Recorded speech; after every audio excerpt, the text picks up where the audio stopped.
Wow.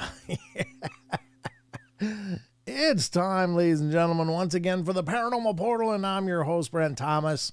Whether you like it or not, well, I guess if you don't like it, you could just, not be here, but I hope you stick around and hang out with me because, well, hell, I'm following a dream. I'm living the dream right here, folks. This is my dream, and you're all a part of it. You all make me feel warm and comfy in my own dream. So hope you guys are doing wonderful. It's hump day. So the good news is we're almost at the weekend. We're almost just a couple days away. I guess the long part's behind us, so we can just move into the weekend, as it were.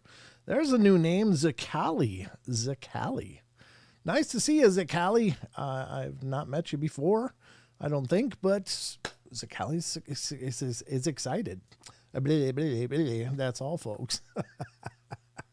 Good to see you, Dog Digger and Justin over on Rumble. Great to see you guys. So Zakali's here. That's a new name, and welcome. Hopefully you get subscribed and make this one of your regular stops. We do these live streams every Wednesday, Friday, Saturday night at this time, starting at 7 p.m. Pacific time, 10 p.m. Eastern. So bookmark it, get subscribed, ring the bell. And, hell, become a member if you really, want to show some love. But, it's not a requirement. It's an option. So, I'm really glad to be back. It's a long stretch for me from Saturday until the next Wednesday. There's no live shows in there. But I'll have you know, I've been making appearances. I was on with Tex actually earlier today. I was on with Tex, and I think it was today. God, I mean, my days are just bleeding together. It's crazy. But I was on with Tex, and then I was on with the Hometown Ghost Stories guys last night. Had a great time with them. Just kind of an impromptu guest thing. I was just went and hung out with them. Had a great time on their show, and then before that, I was on another show. What was the other show? It was a great talk. He and I had a great talk. And that was, I got to think, Kevin Sapiel's show, Where the Weird Ones Are. I was on his show. I had to look back at my calendar because all my days are just bleeding together, which is fine. I mean, it's not, but I don't want to do anybody any disrespect. Like, I don't remember what show that was. It's just that anytime there's names involved, it's my personal dyslexia. I always forget names, and I don't know what that is. It's just been a thing my whole life. So please forgive me if I don't remember shows. It's not because they weren't memorable. It's because my memory sucks for names. So you were great on Hometown Ghost Stories. Thanks, Phil. I appreciate that, brother. I appreciate that a bunch. I like hanging out with those guys. I love hanging out with Tex and Rob and everybody else, Paul as well. And when I was on Monica's show, that was fun. But I just love being on all these different shows because it's fantastic to just pick people's brains, throw ideas back and forth, and dive into this phenomenon, which we love. So I've just been busy as hell, but I've had a blast doing it, and I do my best to post those. So if you're following me on Facebook, that's probably the best bet. If I post anything, it's probably going to be on Facebook. And that'll be on my Brent Thomas page. Unfortunately, I don't post it on every Facebook account. There's 3 of them. There's mine, the Brent Thomas page, and then there's the Paranormal Portal radio page, which is basically the only name I could get for just the Paranormal Portal. And then there is the Paranormal Portal fans page. And so those are all 3 Facebook pages. I'm on Twitter as well. I would love for you guys, if you have a Twitter account, please follow me because I want to hit that 1,000 mark on TikTok and Twitter and even Instagram if that's possible, because I know you can live stream to those sites too, but they have that benchmark. I don't know if Twitter is so much the count. I think it's still 1,000 followers. And I think TikTok's the same thing. So, I mean, I would love to broadcast to a lot more platforms if that were possible, but I haven't met all the social media criteria for those other sites just because I'm kind of stunted on the social media thing. So if you have an account on TikTok, Twitter, or Instagram, please follow me, find me there, and that would really help me out. I canceled Twitter, Batman says. Well, that's fair enough. Good, to each his own. I don't, obviously want to get too granular about that. If you have it, great. If you don't, no worries. but I just, would like to build up those numbers as much as possible. So if you can help me with that, fantastic. I love you. Mean it. But we're going to be getting into the news here tonight and dive into that in just moments. What else was I going to mention? God, there was something else. I'm looking at doing some conferences this year. I've just been putting out the feelers, and there's a couple conferences. I know I'm going to be in Missouri for the conference there, which is the one put on by Texas Front Porch and about Blondes and Booze and Bigfoot Michigan Rob. I'm going to be there, and that's next September. I think in the 22nd or something like that. Anyway, I'll have to get the graphic so I can slap it up here so you guys can see. But I'm just there as a special guest. I'm not there as a speaker, but I'll be attending that. I'm going to be attending another one. I think, it's going to be Medellin Falls conference coming up in March, or I think it was March. And that's not too far from here. I'm going to go there. And I'll also be in Utah this year, but we'll dig into that more as I nail that down. But if you know of a conference in your area that you think would be a good fit for the Paranormal Portal, let me know.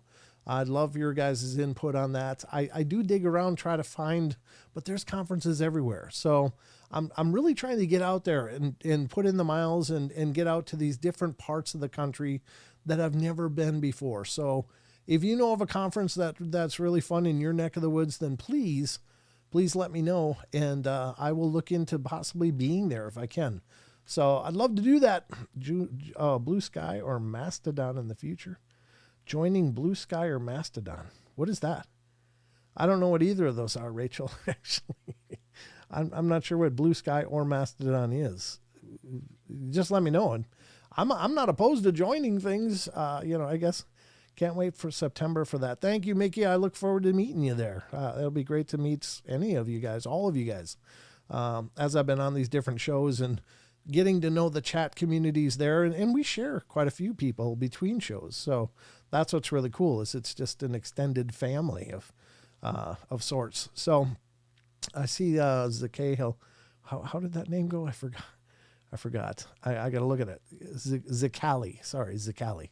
I think I'm pronouncing that right. She says, I just joined. God bless you. Thank you.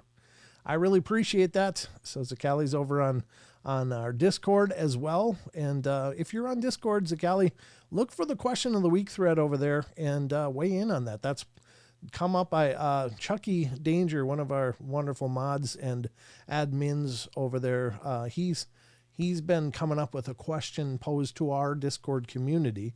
And you can put your comment in there. Tell us what you think about whatever the question of the week is for this coming week. And on Saturday, I'll read those responses live on the show, on the stream. So I look forward to you guys getting over there onto Discord. If you're not already, check out the link that Rachel did post in the chat. And you're welcome to join anywhere and everywhere you'd like to. All right, so I guess we're going to dive into the news. I can't think of anything else that I really wanted to... I mean, there's probably 100 things that I should be telling you, but I can't remember right now. So without further delay, we're going to get to the news, ladies and gentlemen, and dive into what the hell's been going on in the world for the last several days. I got a bunch of news articles pulled up. We'll get to 3 or 4 of them tonight, and then we'll dive into other things. But we got a full journey into the portal, so I hope you guys are ready. It's going to get good, hopefully. Hopefully it'll be good. I should do this before the news.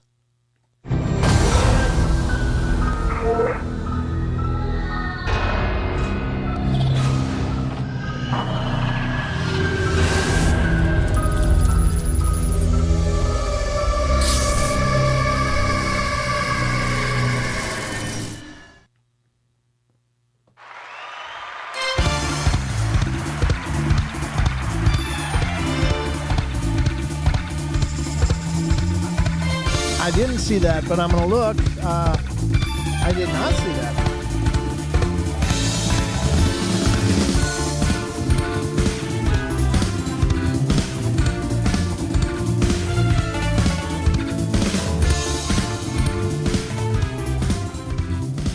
I still don't see it. Where's T-Bone? Did you gift some memberships? Is that what I'm seeing? Or am I misunderstanding the comments here? I don't know. I don't have a posting for it either on my YouTube or on my Blue Chat. So I'm sorry if I missed that, but thank you so much to anybody and everybody. Of course, you know, we love when you guys become members. That really does help the show. Thank you so much, T-Bone. Love you, brother. And I appreciate that. I didn't see it. I still don't have a notification on either place. So I'm sorry for that. But yeah, that's awesome. I appreciate that a bunch. And I don't even know who got memberships.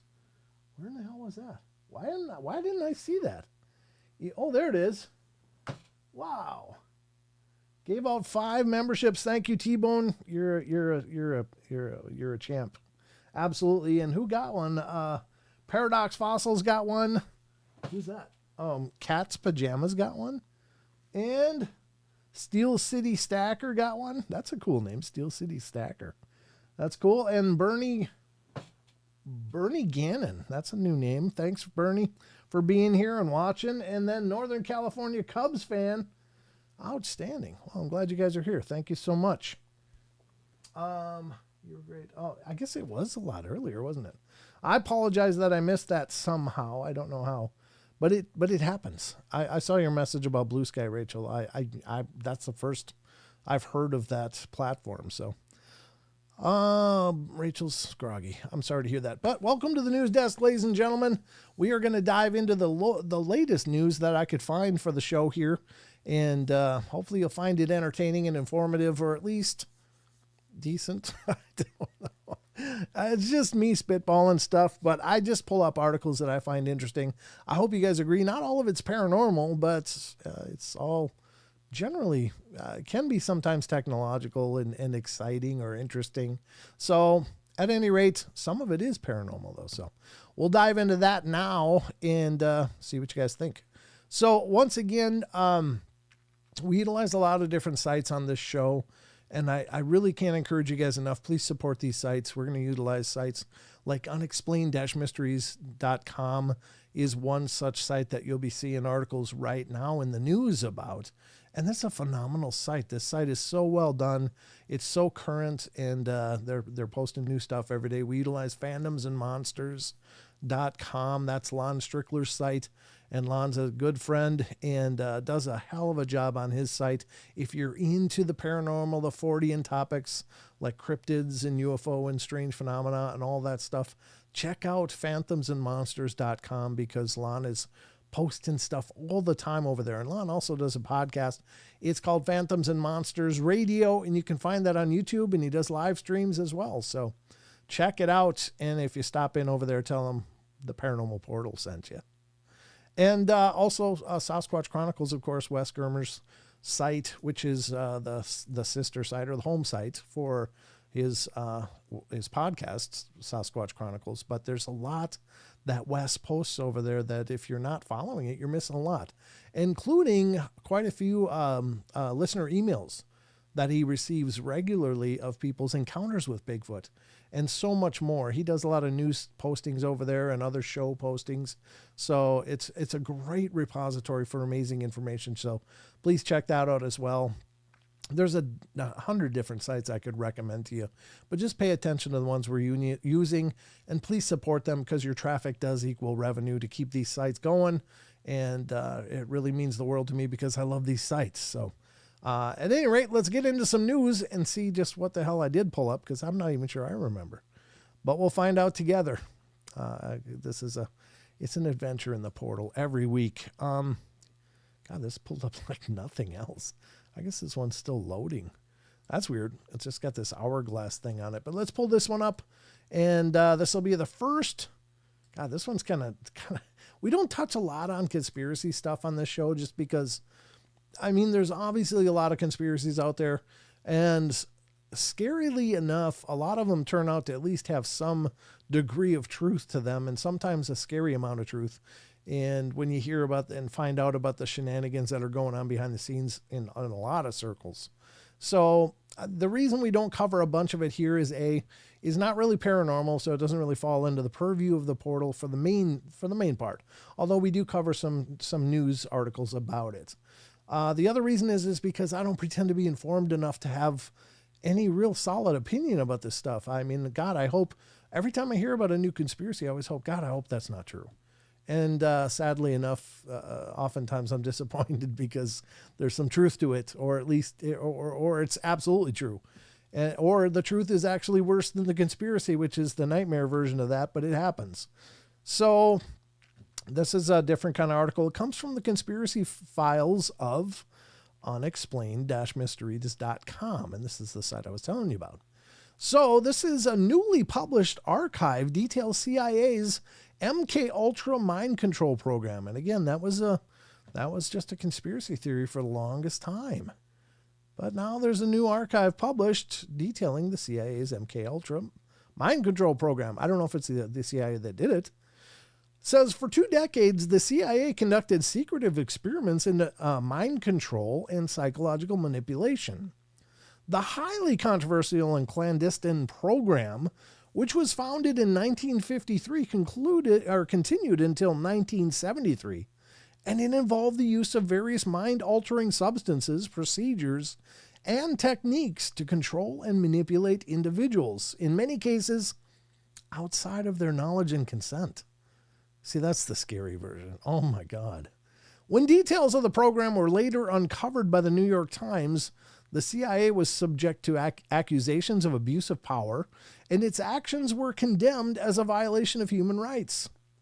Now, 50 years on, the National Security Archive has published online treasure trove of documents and files pertaining not only to MKUltra, but to several other similar CIA programs.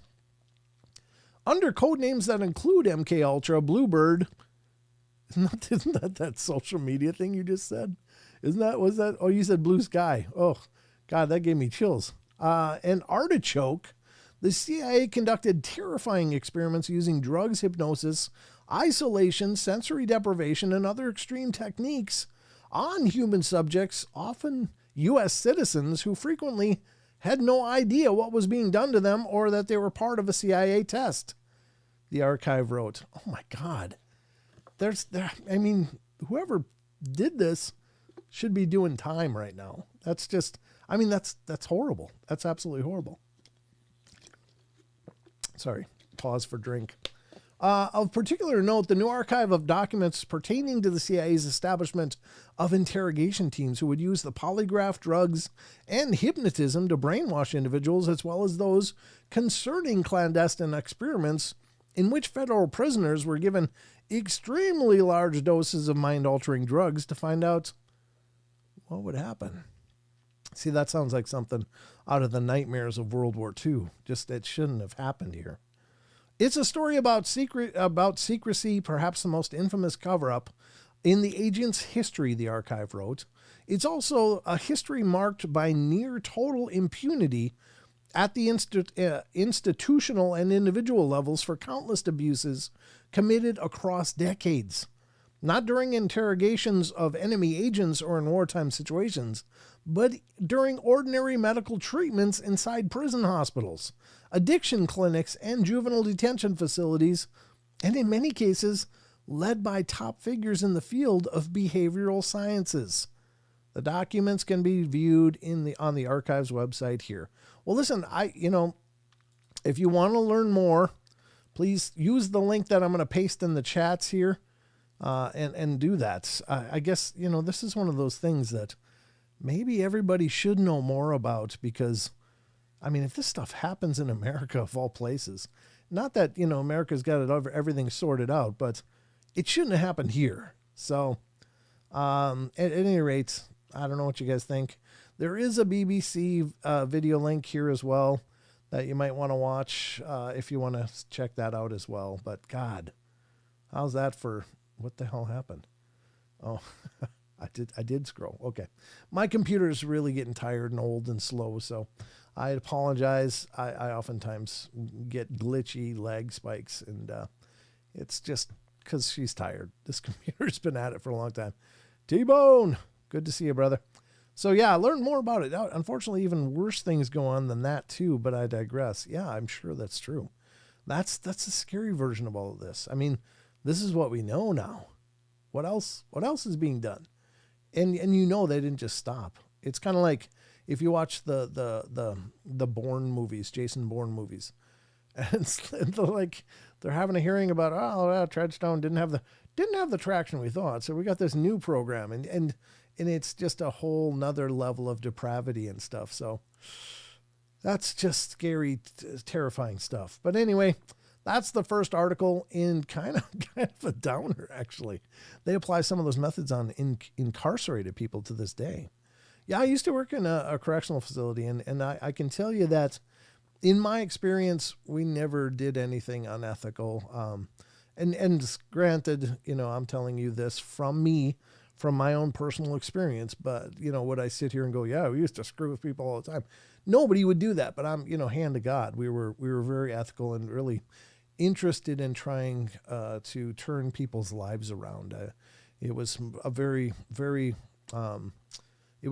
we used a program that was essentially talk therapy in a lot of cases, cognitive restructuring, taking people from very damaged environments that had committed crimes and trying to teach them a more beneficial value system and just help to reshape how they think of things. And we did some great stuff. We really did. I'm very proud of that part of my life, but it was also incredibly hard and heartbreaking in a lot of ways as well. But you do what you can. Anyway, not to digress into all of that, but just, but yeah, that's the first article. There's more. Let's get to the next one. And this one is, drum roll, please, because I don't even know what it is until I pull it up now. Oh, yeah.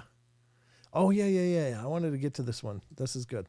I'm glad this is the next one that was in a row there, because this obviously is a very hot topic right now. Obviously, everybody's familiar with the New Jersey drone situation, all the things in the skies and all of the scuttlebutt about what it might be, what's going on, what are these things, where are they from? And again, I've been asked a few times to do a show about it, but honestly, I don't have anything to add to it. Honestly, I don't know what they are. I don't even know what to think about what they are. But there's a lot of anomalies with these, with this phenomena as well, in that, for the longest time, it just didn't seem to be like any official concern over the fact that these craft were flying all over the place and making people real uncomfortable. So again, let's find out what this article says, because this is the take of probably a pretty household name in the UFO world, and this is Dr. Stephen Greer. And this article has to do with what he had to say about it. So unexplained-mysteries.com brings us the UFO phenomena. Mystery drones, part of fake alien invasion cover-up, claims ufologist. I don't know if Stephen Greer would call himself a ufologist or not, but it's a headline. They often take a lot of liberty with those things.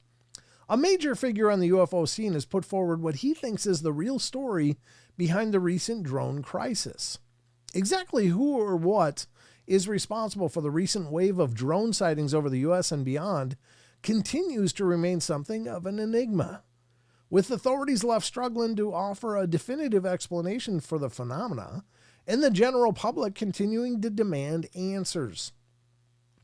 The drones, which have been sighted in large numbers in some cases, some seem to be able to evade interception and have appeared over the air bases and other sensitive facilities worldwide.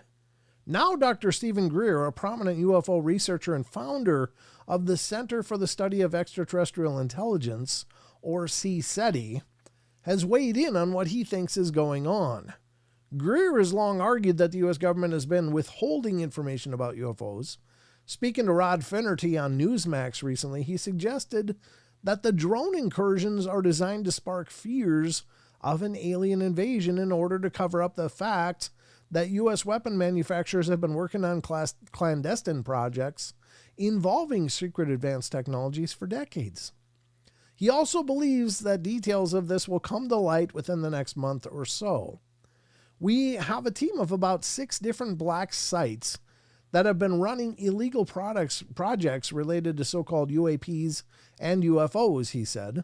Coming forward in the next 30 days or so, they will bring forth positive evidence of this and the fact that these programs have been run illegally and outside of constitutional oversight.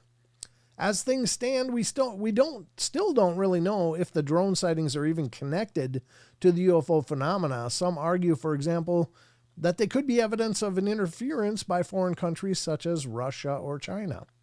In more details about the alleged UFO cover-up actually do come to light within the next 30 days, however, we won't have much longer to wait to find out. And the source of that article was themirror.co.uk. Interesting. I don't know. I think if they were going to fake an invasion, it wouldn't be done by little drone-like things. I think they would probably project a mothership, into the clouds or something and really get people concerned. But I don't know. Yeah, I know Stephen Greer's been saying this for quite a while and could be right. I don't know. I mean, there really wasn't anything to link here, was there? I mean, that was pretty much all of it. So, again, if you want to read more about this, this was all that Unexplained-Mysteries had to offer for it. But I'm sure you can look into more of Stephen Greer's information and ideas. I know he's got some really fantastic, what are they? They're documentaries. And I think one of them is Unacknowledged. And it was really good. I watched it. I was very, very fascinated by it. And I do really have a lot of respect for Stephen Greer. I think he's done a great job moving the needle forward on that and on the discussion about this. So I would encourage you to look into it more if you don't know much or if you are interested. So that's that article. But wait, there's more. There always is. We always have more. Are you guys lagging at all or is it going good? This show right here is awesome. Thank you, Poncho. I appreciate that. I appreciate that. Oh, hello, Selena. Good to see you. Selena Dunn stopped in. She was I just interviewed her for an upcoming podcast episode. So you guys will have to stay tuned for that in the next couple of weeks. I think maybe it's 3 weeks now. I don't know. I got a bunch of backlog now. Not backlog, but I've got a bunch of episodes to release now. So I've had a lot of you guys coming forward to be on the podcast, and thank you for that. I really do appreciate it. I love talking to you guys and hearing your stories. And I know the audience loves it as well. Again, not really news, but the Paranormal Portal is 2 different shows. This is a live stream. This isn't the podcast. This is our live stream where we do kind of a variety show of the paranormal, just a lot of different things that we cover in every 2-hour segment. The podcast is more interview-based, where I interview somebody, either an experiencer, an author, a researcher, a celebrity, or other people in the field, and we have a discussion about it. Sasquatch Chronicles, Mr. Wes Germer himself is in here. Greer owes me $50 for 6 years ago. I got nothing good to say about the man. Pay your bills, Greer. Where's that 20 I borrowed you? Yeah, I hear you. Well, I don't know what the guy's finances are like. That might be a whole nother story. It can't be cheap. But anyway, we got more going on here. What is the next one? I don't even know. Oh, God, this one came up. I remember pulling this one up. I'm like, oh, my God. So here's one that's going to probably cook your bacon a little bit. This is, I mean, usually when somebody goes missing, you're like, yeah, it's been, so long, something happened. You feel bad for the family because you think, well, they never got to put their loved one to rest or to say goodbye or whatever, those kind of things. But then a story like this pops up and it's pretty curious. So let's get into this one. This one is from unexplained-mysteries.com. This comes from the Modern Mysteries files. Girl who went missing 50 years ago has been found alive and well. Huh? What do you think of that? She was missing 50 years ago and has been found alive and well. Let's check it out, see what it says. 5 decades on from her disappearance, the mystery of what happened to Sheila Fox has finally been solved. It's not often that someone who's been missing for half a century turns up safe and well, but this was the unexpected outcome of a renewed appeal recently issued by the police in the West Midlands, England, after a previously unseen photograph of her sparked hopes that she could be found. Sheila Fox, who vanished without a trace at the age of 16 back in 1972 while she was living with her parents, but was thought to have been in a relationship with an older man. The search for her whereabouts would eventually come up empty, resulting in a cold case that would endure for over 5 decades. Thank you for the weird ad stuff, Timu. Jesus. Anybody looking for what is this, Taylor Swift wall hanging? There you go. Visit Timu. It wasn't until a previously unseen photograph of her from around the time of her disappearance came to light that investigators decided to reopen the case and issue a fresh appeal. Incredibly, within hours, a member of the public provided information that led her to her whereabouts. We're absolutely delighted to have found Sheila after more than 5 decades, said Detective Sergeant Jenna Shaw. We searched through every piece of evidence we could find and managed to locate a photo of Sheila.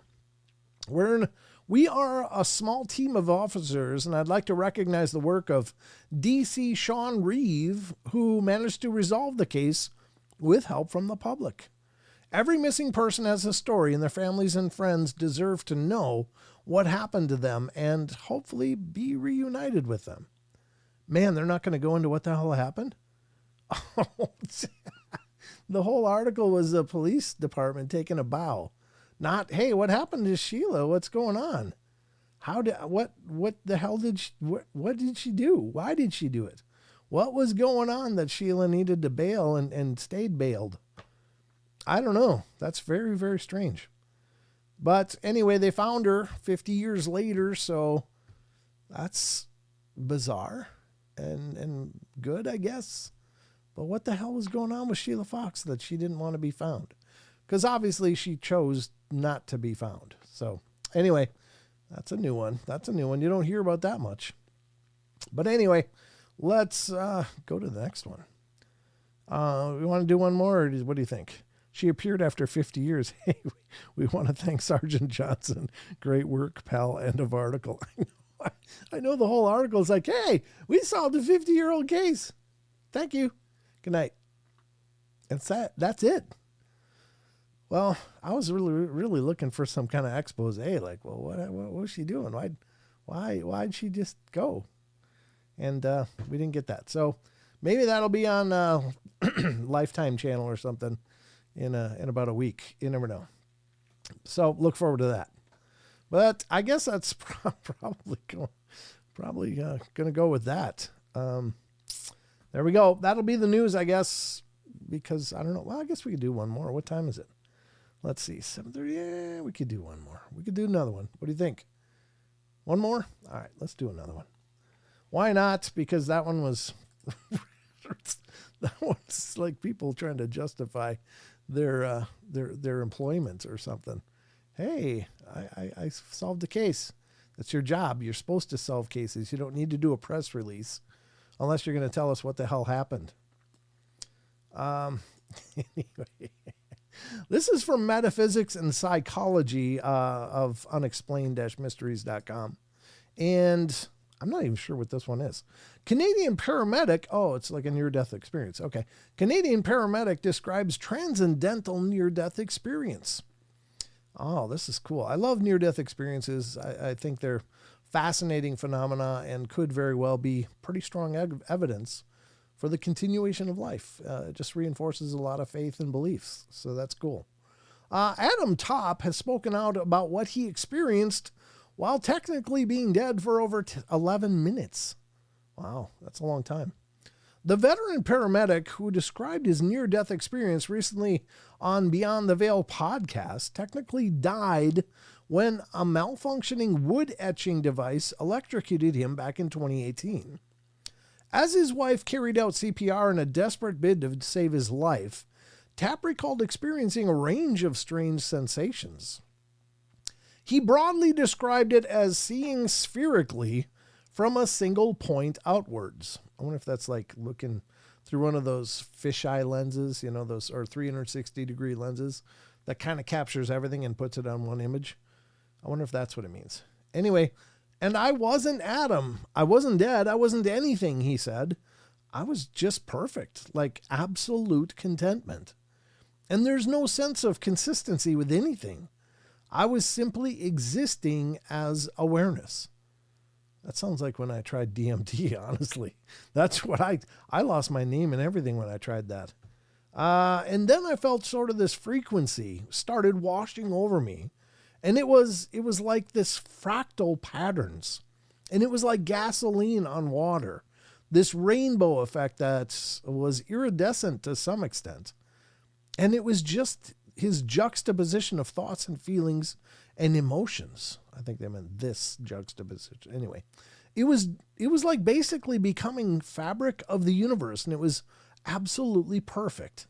Like there was no fear. It was nothing. This was just natural progression of what every single one of us is going to do.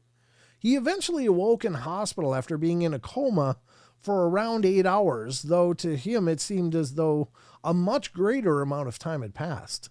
Like if someone had told me it had been 5 years or a decade, it would have been completely on point with that. Even after being released from hospital, Tapp's experience hadn't fully left him. I was left with this overwhelming sense that this is just the stage, he said. If it says it is simply an evolution of consciousness. Fair enough. Yeah. I mean, it sounds like he had more of a almost psychedelic version of a near-death experience, but at any rate, yeah. And there are those that do claim that there's a DMT dump in the brain when you go through a near-death experience, and that some argue may attribute to some of the visualizations that people experience. But anyway, DEA replaying this episode. Yeah, well, you know, it was a long time ago, long time ago. So it was when I was much younger than I am today by at least a few years. No, it's longer than that. Anyway, no, I've never tried ayahuasca. I, you know, honestly, I don't advocate that anybody should try it. It was just something I chose to try because I just wanted to understand what does it mean to see things that you don't normally see. I'd heard people referring to this forever. And I was like, I just don't understand. What is that like? What is it like to look up and see things completely different than what you normally see?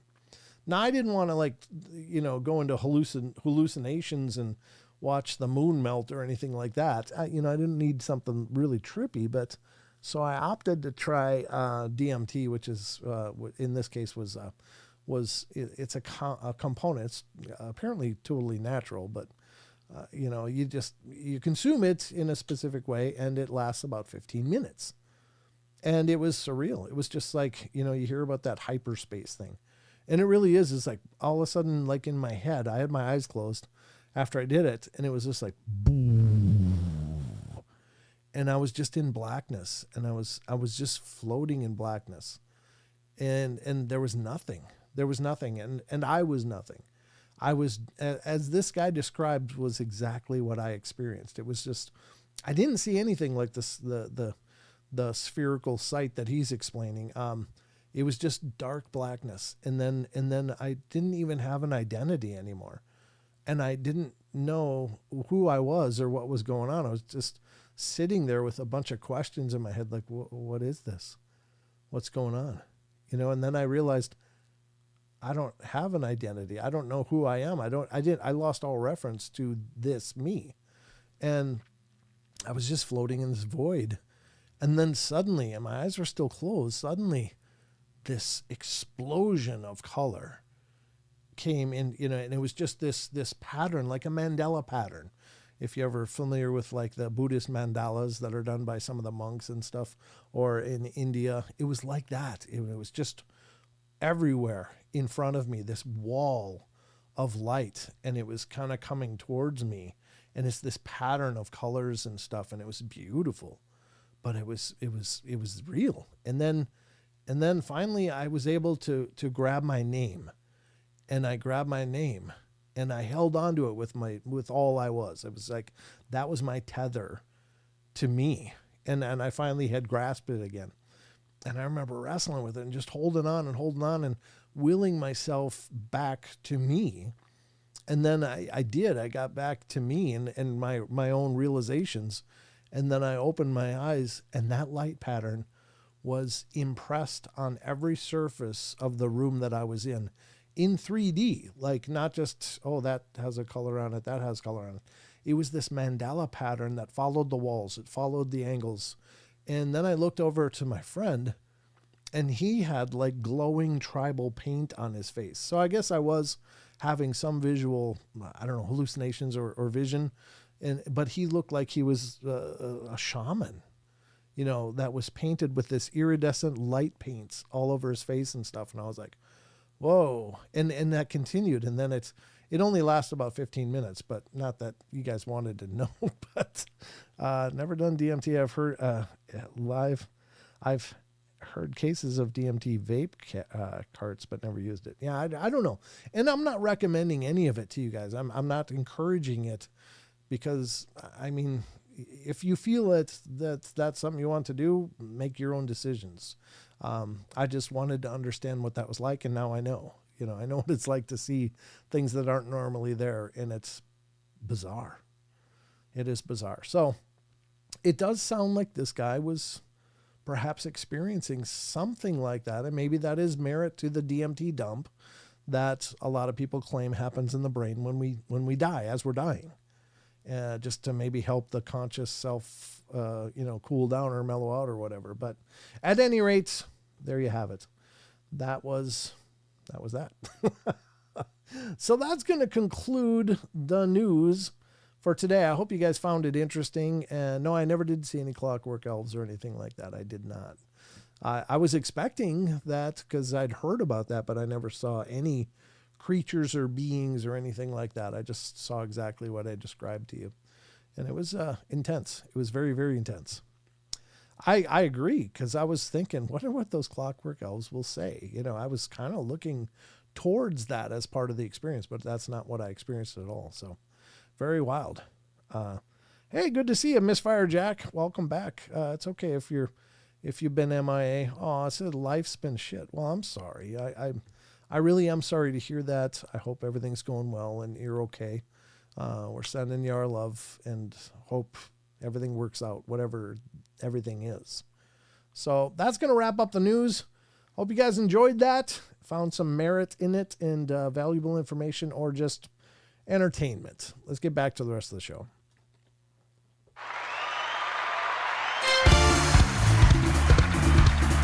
Good to see you too, what is it?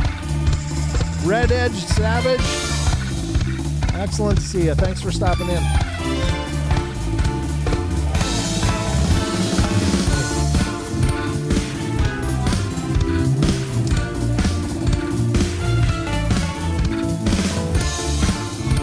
Hey, Casey Jones, I'm carrying your love with me, West Virginia down to Tennessee. Amen. Amen. All right, well, that was the news. If you're new to the show, what the hell? My buttons just decided to poop the bed on me. I got to do this manually. Oh, there it goes. I just had to wait for the lag. Sorry.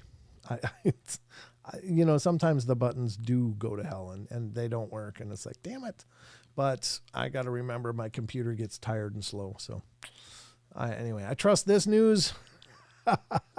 Balloony Man says, fair enough. I appreciate that. I'm just giving to you like I find it. I'm not making any claims to the authenticity to any of this, but again, I found Unexplained Mysteries to be an incredible location to get some news. And actually, Wes's blog, I stop in there and check out some of the headlines he has. He's got some great ones on there now. Not only listener emails, but some great articles that he's posted on there. The Ghost Raider isn't on screen. You know what? It isn't. It's been real quiet though, but let me see what the hell's going on here.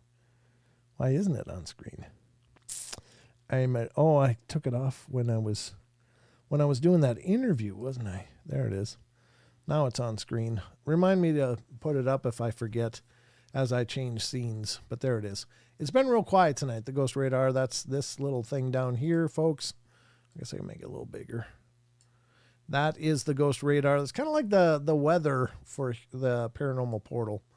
And it's supposed to detect spirits. I don't know if it actually does or not, but it does utilize the computer's magnetometer, which is the device it uses to connect wirelessly. And magnetometers can detect EM fluctuations And that's what it's used for. Now, it also has a built-in database of words.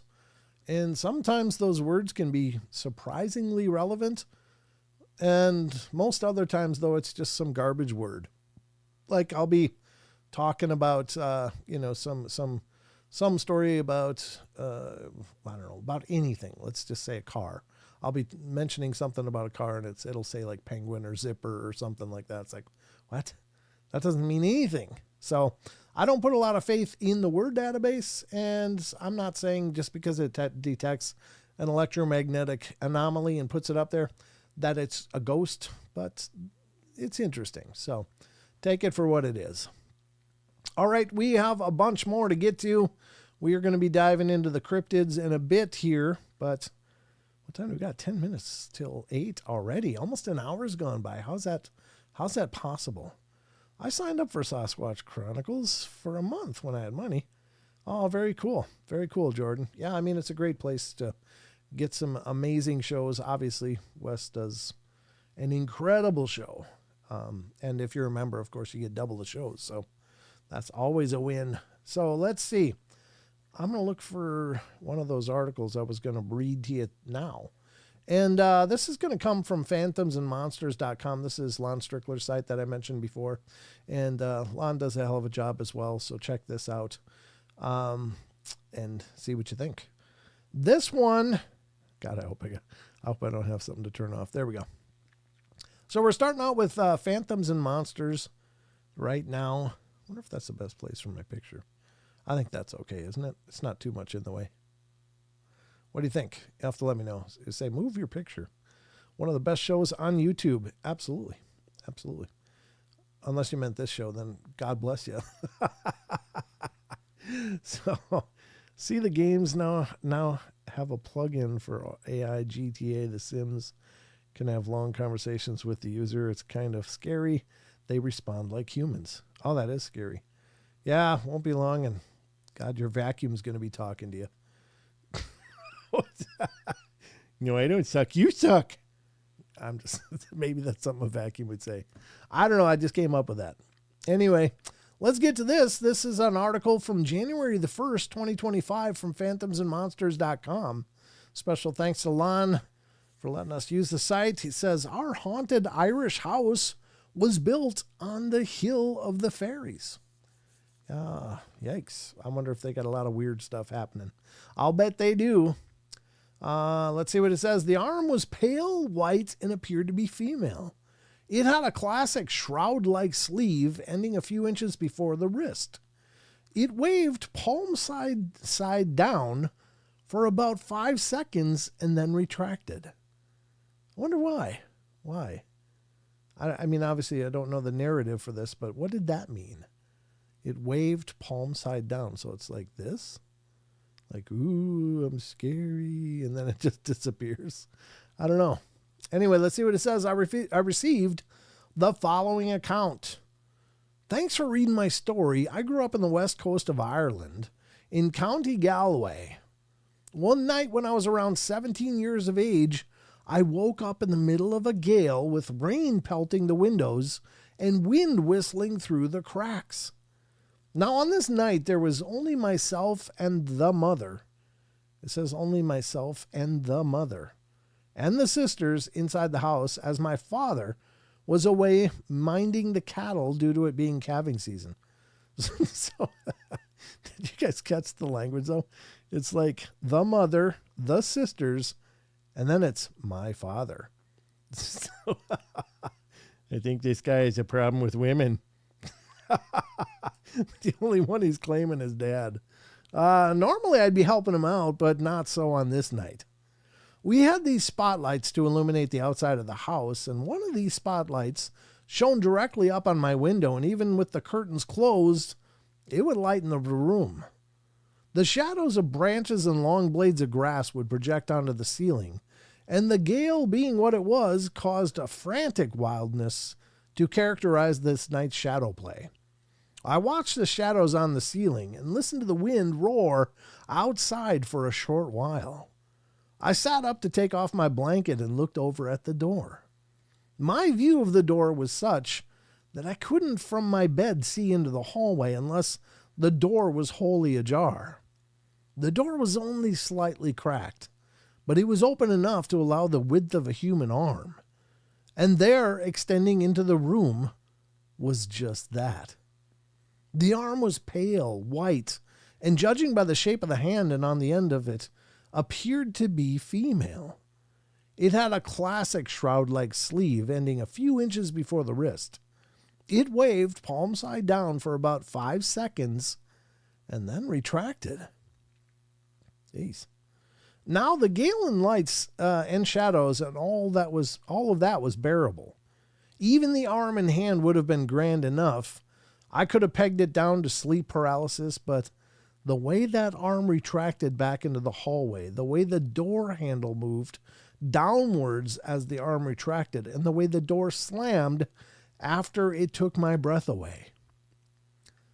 I began to roar and shout and managed to get to my bedside lamp on and the covers off and began running around the room, opening the door of the hallway into nothingness. Not a soul awake in the house besides myself and the ghost. I ran into the mother's room, roaring about ghosts, and she woke up and blearily told me, "Shut up! You'll wake your sisters." That could be where his issues stem from. Anyway, let's get into it more. Well, I calmed down and slept on the floor of my mother's room. Oh, it's my mother's room now. That night. Now that house had been built by my parents. No one had died in it. Nothing else even slightly paranormal happened in that house before or since. A few weeks later, though, I was talking to the guy down the road, an old bachelor who had lived in the area his entire life. I told him about the ghost, and his wiry smile got wider, and then he laughed. "Well, isn't that a bit of land your folks built the house on called," I don't even know what the hell that word is. These words are Cronissi, by the old people of the village. In Irish, doesn't that mean Hill of the Fairies? There we go. I was going to try to do Ireland accent on that, but once I hit those words, I was like, nope, I don't know that Irish. So I think that's some kind of Gaelic or something. I don't know. I don't know how to even pronounce that. I know the pronunciation will be nothing like those letters look like. I don't know how they get the sounds they get from words that look like they should sound a certain way, like Canuck Nasi, but it'll be like something totally different, like Nok Nashe or something. I'm just saying, if that's right, I'm going to freak. I have no idea. I just made that up, I think. So, interesting. I don't know if it's just one arm coming through the door on one night. Maybe it was the Hill of the Fairies, but I don't know if they were really pissed. I would imagine there'd be a lot more going on in that house, right? Balloony Man said he ran into a window not seeing it. Yeah, that'll wake you up. Anyway, so that's an article. I don't know. Is that interesting or not? Maybe it wasn't as grand an article as I thought it was going to be, but it was okay. It was okay. I've had this one up for a while, and I just want to read it because I know this is a little out of season now as we've passed the Christmas time, but it sounds interesting. I pulled it up, and I've been sitting on it for about a month now. So let's check this one out. This is from December 6th, 2024. Actually exactly about a month. It says, "The Christmas decorating. The ghost is right on time." So let's check out this one. Mickey G says, "I learned real quick not to tell my mom about ghosts. She always said it was in my head or I was making it up." Yeah, that's the tough part about parents is that, and I think parents don't mean to try to, shut you down, but they're just trying to make you not afraid. Oh no, it's in your imagination. It was just a bad dream. It was, no, you're just hearing things, and and I don't blame them for trying to make their children feel better. I just think they should listen to their kids, because even if it's certainly not real at all, for them, if they're afraid, it feels real. And And you're the safe space for kids. You're the safe place for them. So you got to listen to them. You got to let them, support them as they, encounter this kind of stuff in their life or in their imagination, and help them work through it. You just can't, you got to get back to bed. Knock it off. You're waking me up. Go back to sleep. Go back to your room now. And then you're sending a kid who's already in terror for whatever reason, whether it's real or imagined, and they got to go back to right where they're terrified of by themselves. And they can't defy the parents, because then it's just going to get worse. So they go back and they have to deal with this by themselves. So that just, it's a heartbreaker, right? Paranormal Portal, I think it was fear on her part. By a certain age, I was used to it. Oh, well, that could be. Yeah, fair enough. I mean, if you've had enough experiences, it's just another day. But, still, it'd be nice if parents would listen and give their kids a chance to articulate what it is they're afraid of and help them work through that, help them sort through it, and hopefully compassionately and help them work through the fear. Don't just send them back. Don't send them back. Say, that's it, I'm done.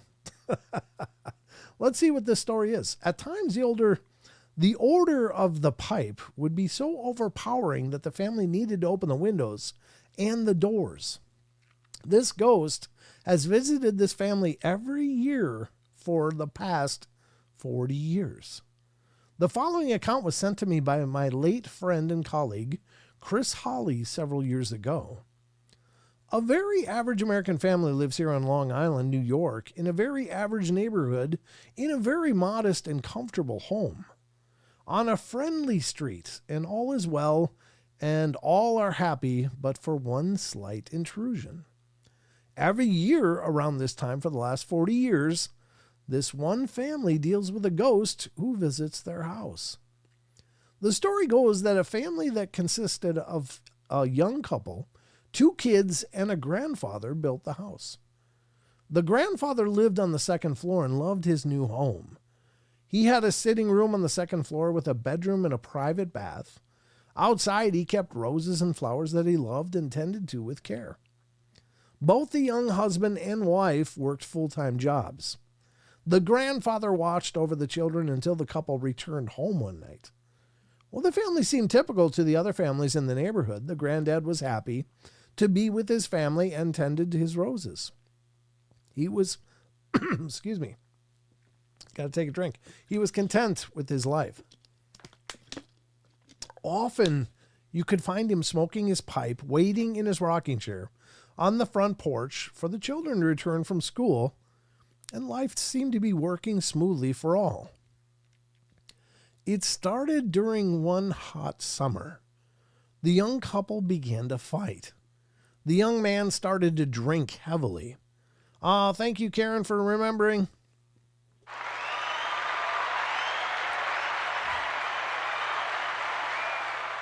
Often you could hear yelling and loud arguing erupting from the house, and the neighbors began to talk about it and eventually called the police when the fighting became too loud or violent. You could hear doors slamming and furniture being thrown against the walls. By the fall of that year, gunshots were heard a few times, and the police were a constant fixture at the home. And it was sad knowing the family was dissolving, and neighbors felt sorry for the old grandfather caught in the middle. It was a difficult time. Well, the couple divorced, the wife took the children and moved away. The young husband placed the house for sale. The grandfather had to be placed in an old folks' home. Word had it, his heart was broken. And that was 40 years ago. The family now living in this home is a lovely, happy, normal family.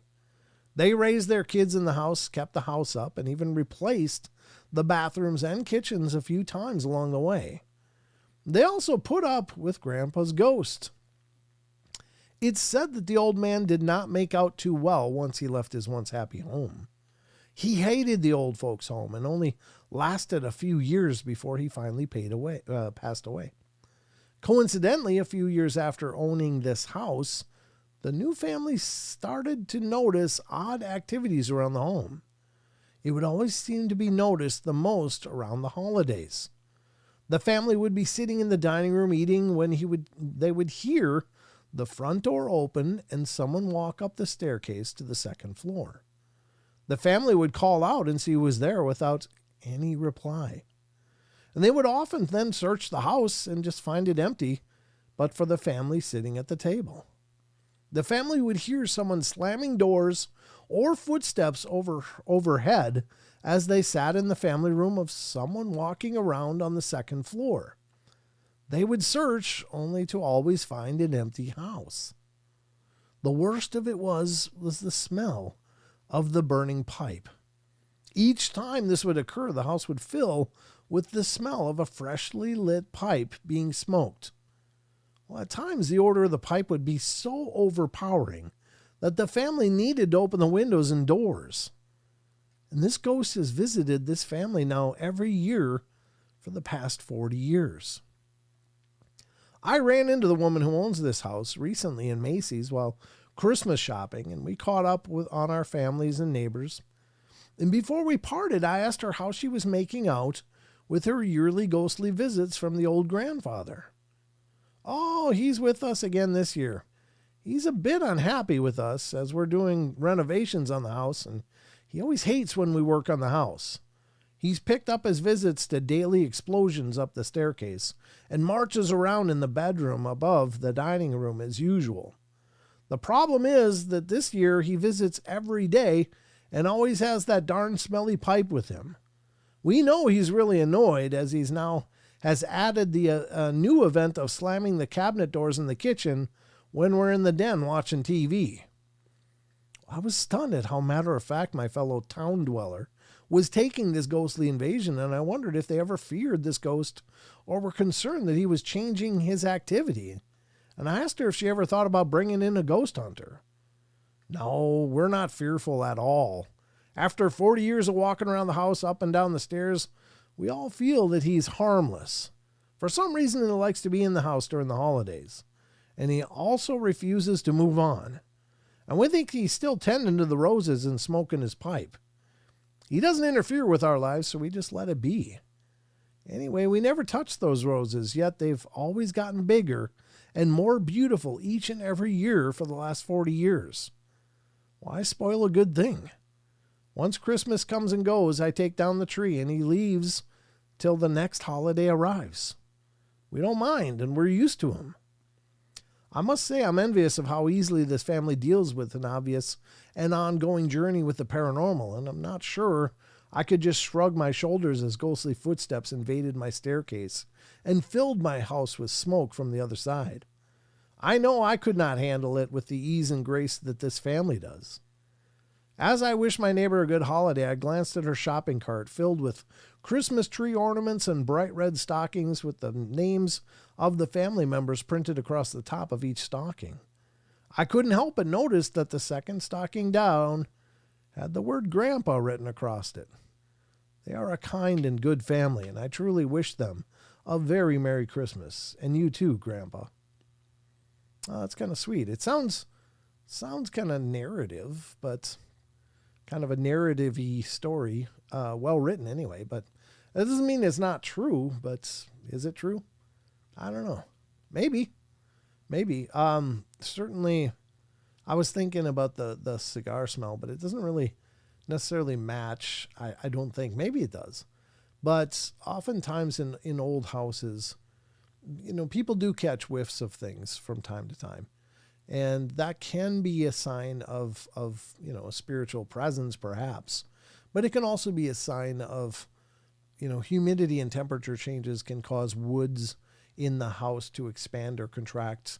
And sometimes smells are released that have been stored in them for, forever. And sometimes you'll catch a smell of like cigar smoke or something from an old tenant or people that might have lived in the house and smoked. And certainly that becomes embedded in the woodwork around a house. And as the temperatures change through the seasons, sometimes those smells are released. And that can oftentimes be at least a factor in some of these ghostly smells. I don't know. But you be the judge. I think it's a cool story, though. I mean, I like the story. I like the idea that if someone was visited by a spirit then they're handling it well, and giving that presence a space in their lives. I don't think all of it's evil. I really don't. I know some people do, and I don't, pretend to, tell you you're wrong or anything. I just don't know. But in my experience, I've been around many benign hauntings, and I've also been around some pretty negative ones. But generally speaking, they're pretty benign, and I've never had a problem knowing that I could be sharing the space with something I can't see. But to each their own. I don't mean that everybody should feel that way. That's just the way I feel. So I can close that one now. That was a good story, though. I like that one. I'm glad you liked it, Justin. Too busy playing cops and the girls and their dolls playing house. Same person suddenly showed up in the room. They were invisible from the shin up and something they're going to think about. I don't know what you're talking about, Grateful Owl, but that sounds fascinating. I'm scrolling up to try to see. Okay. Well, it looks like it's taken place over several messages, so I can't scroll through the whole chat, but very cool. Sounds like a cool story.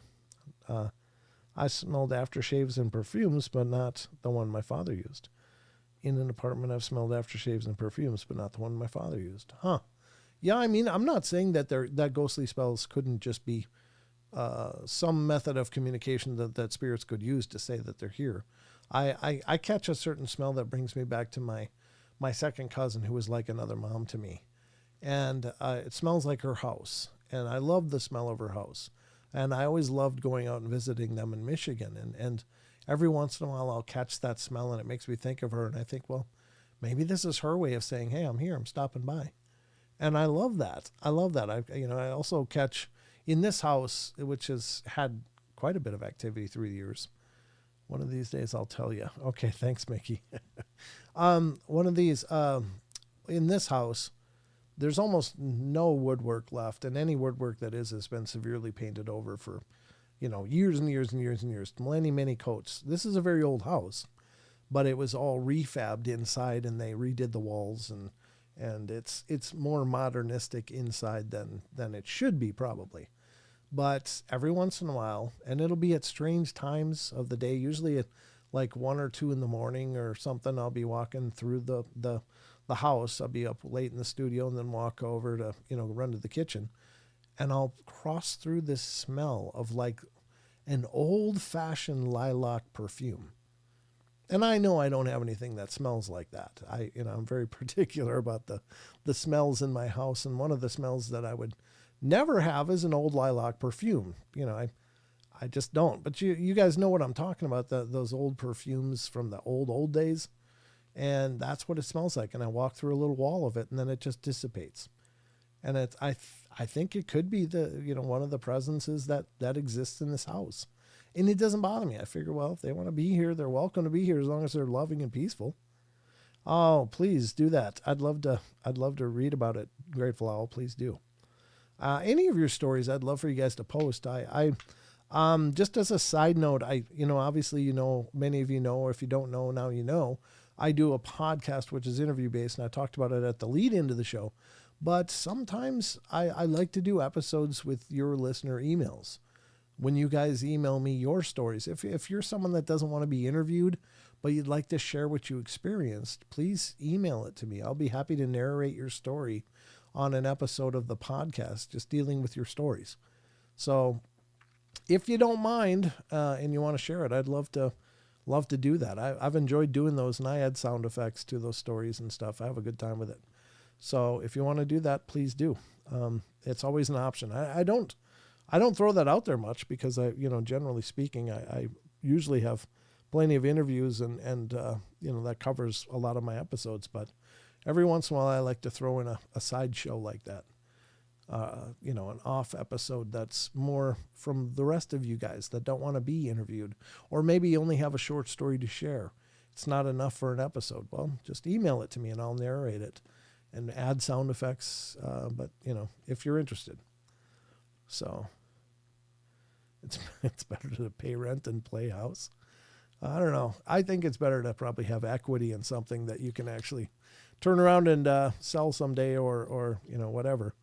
I've been throwing rent at this place for a long time, and I'm thinking, yeah, maybe it's time for a house. Build equity in something. I've owned houses in the past, and I like being a homeowner much more than I like being a renter. But anyway, that's neither here nor there. What time do we got? 8:15. I think we're going to jump into the cryptids, folks. We want to dive into some cryptid reports. We can sure do that. I don't know if Mr. Wes Germer is still here. You still here, Wes? You still hanging out? Because we're about to visit your end of the world. I want to do one. What? Where was that? Oh, Shelley Montgomery Brent. I want to do one with you, Paul and Krista. Oh, yeah. I mean, if you've got enough stories, Shelley, I'd love to hear them. Absolutely. That'd be fantastic. I'll interview you. I'd be happy to. Just go over to paranormalportal.net and hit the interview me button. It'll launch my calendar app, and you can pick from a date and time that work for you. And it'll email both of us after you submit that. I've been writing mine up separately and deciding if I should actually be interviewed instead. I have some stories. Then you should be interviewed. You should be calling or contacting me. You should be on the show. That should happen. I'm just saying. All right. There we go. Let's dive into the cryptids and see where we're going to end here. And let me figure out what I got to do here. Here we go. Let's see. That's a good one. I'm going to get it over to here first. I got a bunch of stuff open. I got to get it a little more streamlined here. Here we go. This is where we're starting. Ladies and gentlemen, it is time for the next segment of our show, which is this one. Special thanks to Grateful Owl. She made this transition you're about to see. And there. Now you're going to see it.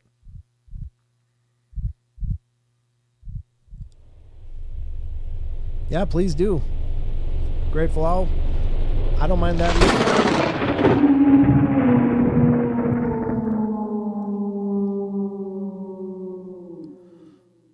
All right, ladies and gentlemen, it's time for the Cryptid Corner. And Phil, you don't have to be a great storyteller. I'll just ask questions. If you tell a story and I've got, need some clarification, I'll just ask you the questions. I'll help drive you through it.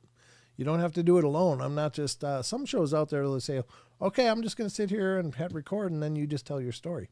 And then you talk until you're done. And then there's a little conversation at the end. I like to be present in the conversation. So if you feel like you're not a good storyteller, but you got a story you want to share, just come on and do your best. And then I'll ask questions for things that I think will help explain your situation better. So don't worry about that. You don't have to be Welford Brimley or something. All right. Okay, well, let's get to the cryptids, ladies and gentlemen. It's time for the Cryptid Corner. Jeez Louise. That got kind of crunched there, didn't it? Let me do this. I'm going to resize this window a little bit, folks. It looks a little bit tiny. There we go. Got to stretch it out a little more so we can see the entire article. All right, this is obviously coming from Sasquatch Chronicles blog. Again, please check out the Sasquatch Chronicles and support what Wes is doing over here. He's posting daily over here and does a hell of a job. And there's great information. So if you haven't checked out the blog, you should. All right, here we go. This is the blog, Sasquatch Chronicles blog, January 8th. Not sure what my trail camera captured. A listener writes, hey, Wes, to date, no one is sure what this image I pulled off of my trail camera in the mountains of northern New Mexico. My camera lens was just over 5.5 feet above the ground, so this critter has to be over 6 feet tall. I see part of the lower lip at the top center, or chin, and then a chest, but who knows? Also, when I checked my camera the morning of October 24th, it was open and there were 22 images on it. This was image 22, so I'm assuming whatever this is managed to open the camera. I bounced this off a number of Sasquatch researchers and have received the following responses from those kind enough to respond. First one, unsure but appears to have fur and not hair, so I don't think it's a Sasquatch. Next person says, I'm not saying it's a Bigfoot, but he's not a deer or an elk and doesn't appear to be bear because there's no snout. Next one, I think it's a cougar. Well, there you have it. Any guess is as good as mine.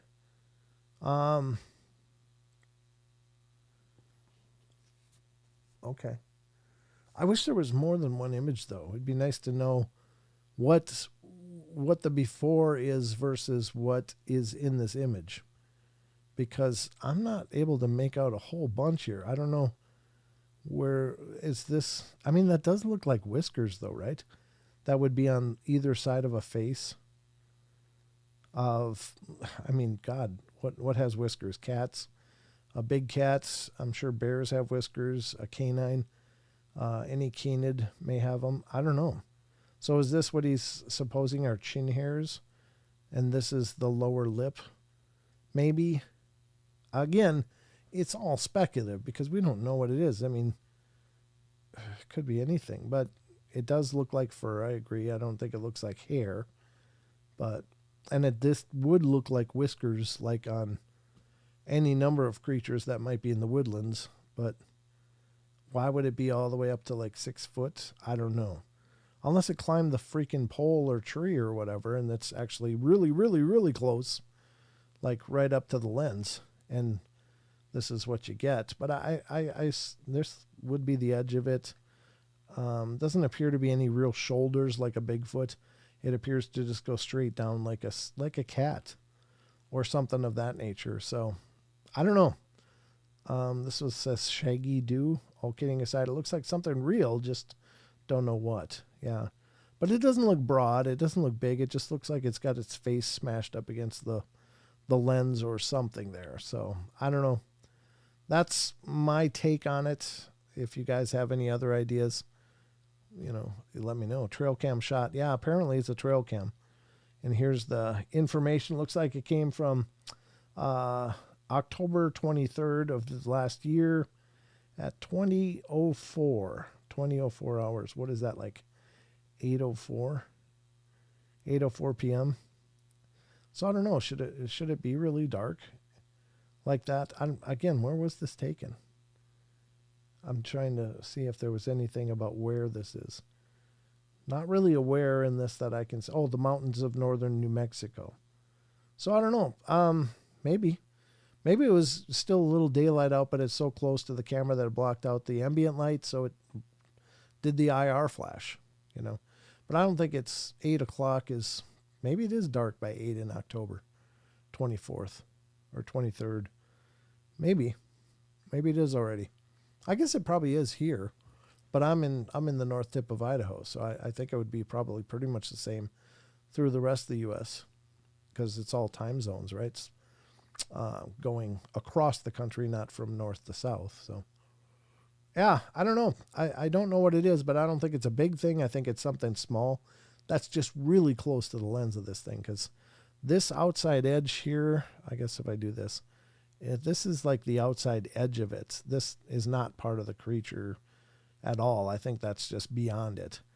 But there's such a strong light flash from the IR because it's so close that it kind of overpowered the sensor a little bit and created this even light anomaly off to the side.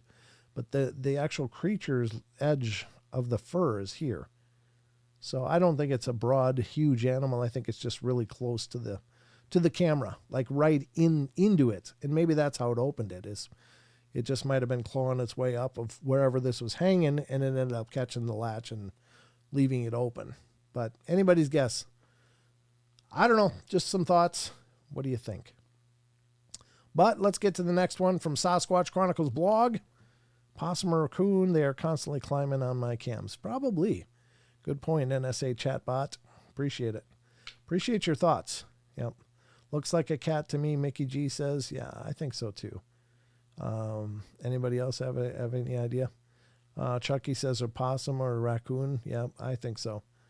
I think it's probably in that type and size, but definitely something was climbing with its face right in the camera. So Wizard Moon's in here. Mickey G. Curious Potato is here. I've heard he's smelly. Are you talking about Bigfoot? Curious Potato? Yeah. Generally, but I don't think the smell is a constant.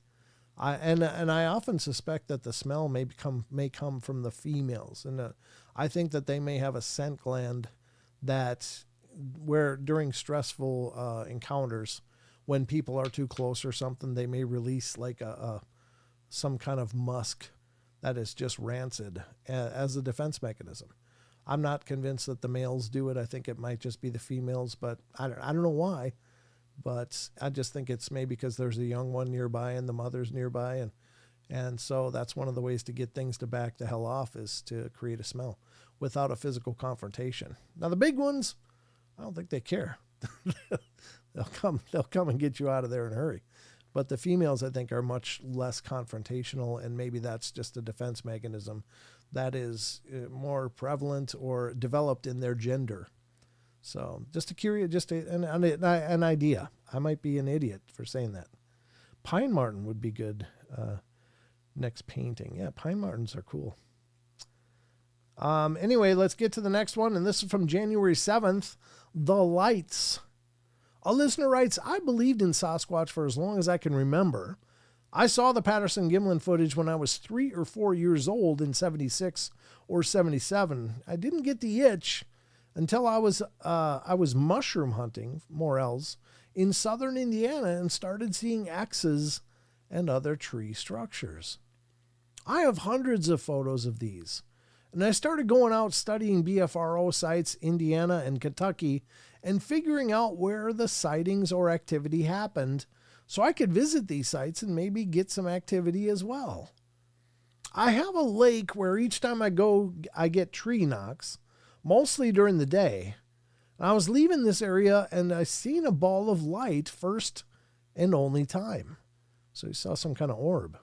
A friend of mine, Charlie Raymond, was on your show and told you about my orb sighting. It was illuminated like a soft white almost, but not shining or anything.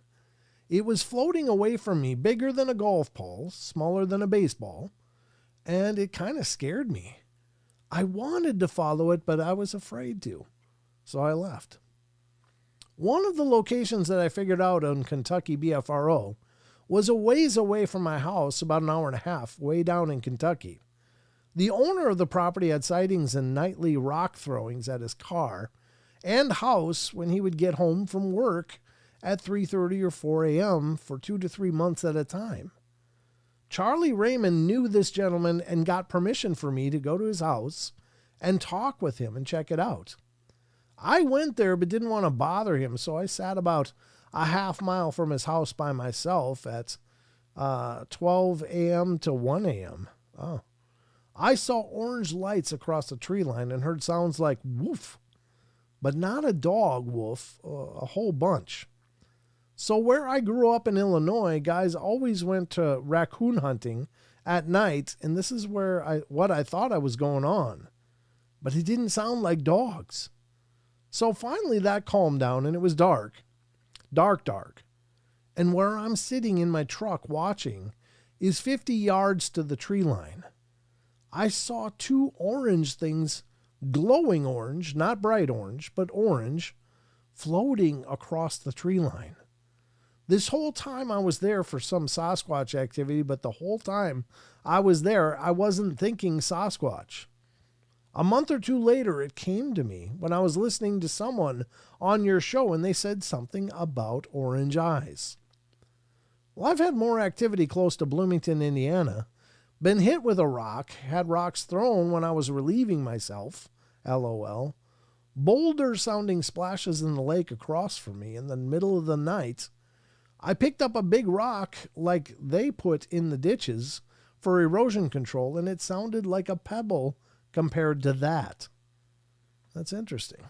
So he's seeing these light anomalies, though, and some people equate the lights with Bigfoot as well. And, I don't know. I don't pretend to know if that's an accurate correlation or not, or is it just by chance that both phenomena are appearing in the same place?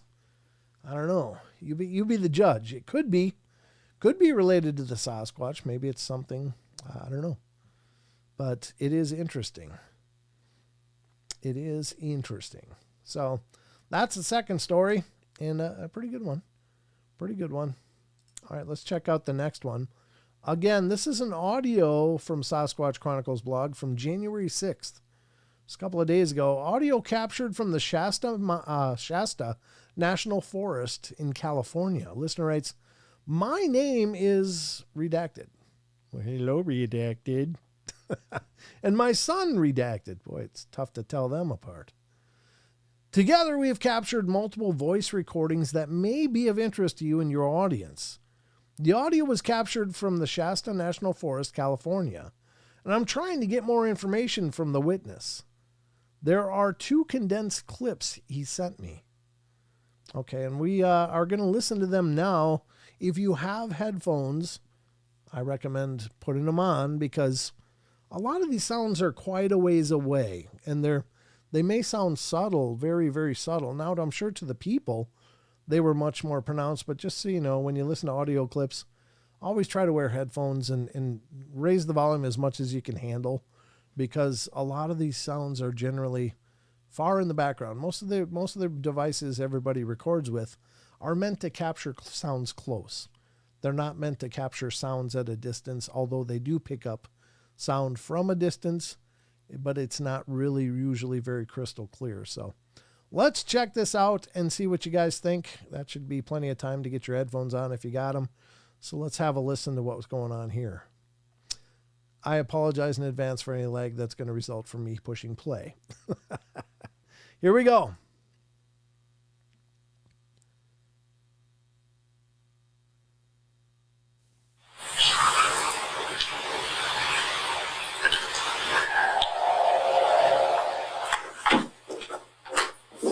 Miles, go open the door and listen quick.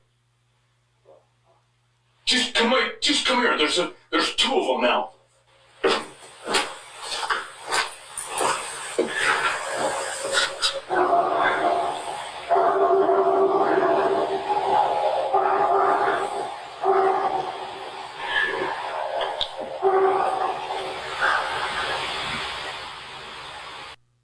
Huh.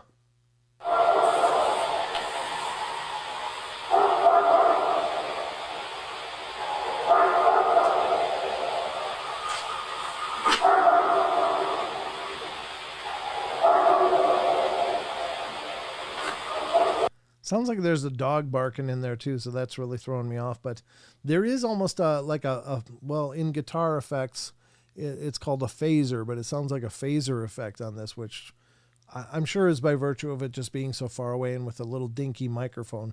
But it sounds like it's being recorded through about a 50-foot section of big pipe, you know, where you get that tunnel sounding effect. That's called a phaser effect. And that's really distracting. It's hard to really make out individual sounds. We'll keep listening. It's 2 minutes, 22 seconds. We're almost 1 minute in here, so let's continue.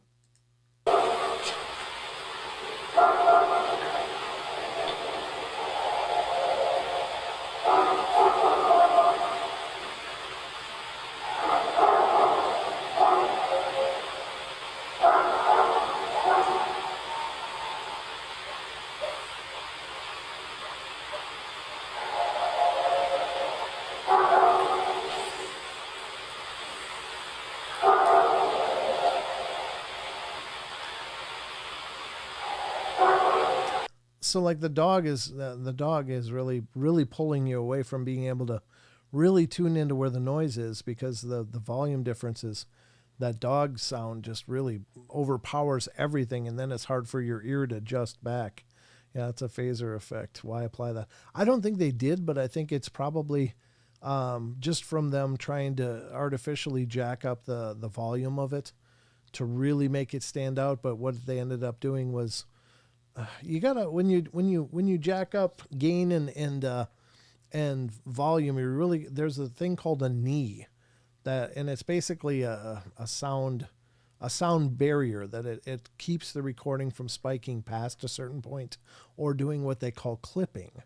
And if you overpower an audio signal or an audio sound, it will clip. And I think what we're hearing is probably some kind of clipping. So they should have adjusted the knee on a noise gate to keep it from going over a certain decibel range. And that might have cleaned it up a little more. By the way, they call it a knee because the waveform looks like this, like it's going up, and then there's a cap to it, and that angle they call the knee. You adjust the knee up or down, to try to get as much sound as you can, but not overpowering the actual wave file or sound file.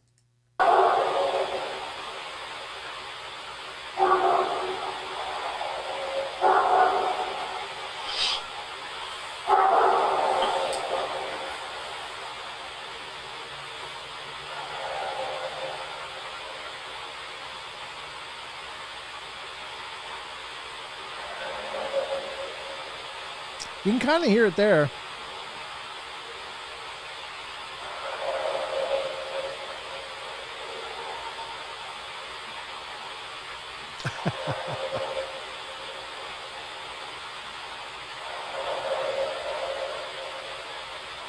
Looks like it's going to be about it. I mean, there's clearly something going on there, and there's some weird sounds that you can really hear in that last section more than anywhere. It sounds like they got some great recordings, but I think it's one of those you had to be there, because being recorded on, the distortion doesn't do it any favors. Yeah. And I think that's the clipping. Yep. Yeah. They could have cut out the dog barks if they wanted to. Yeah. Well, yeah. I mean, if I'm sure these people aren't audio producers of any kind. So you kind of have to know audio production to really try to clean it up as much as you can. They could have done some noise reduction on it for some of that, the hissing sound that could have been cleaned up, which would have cleaned up the sound file too. But yeah, it's just a really muddy recording, but you can, in that final part, at least hear there's something going on in the distance there that doesn't sound like any animal that I know, but it's not clear enough to really make it out either. You can just hear some loud sounds. Red Edge Savage. Good to see you guys. Thanks for everybody coming in. NSA chatbot, sounds like the clip is overlaid. Careful. Symbols. Oh, it says careful. Thank you. I'm trying to be careful. That's the ghost box saying careful. This first thing it's done all night was say careful. Is there something I should know?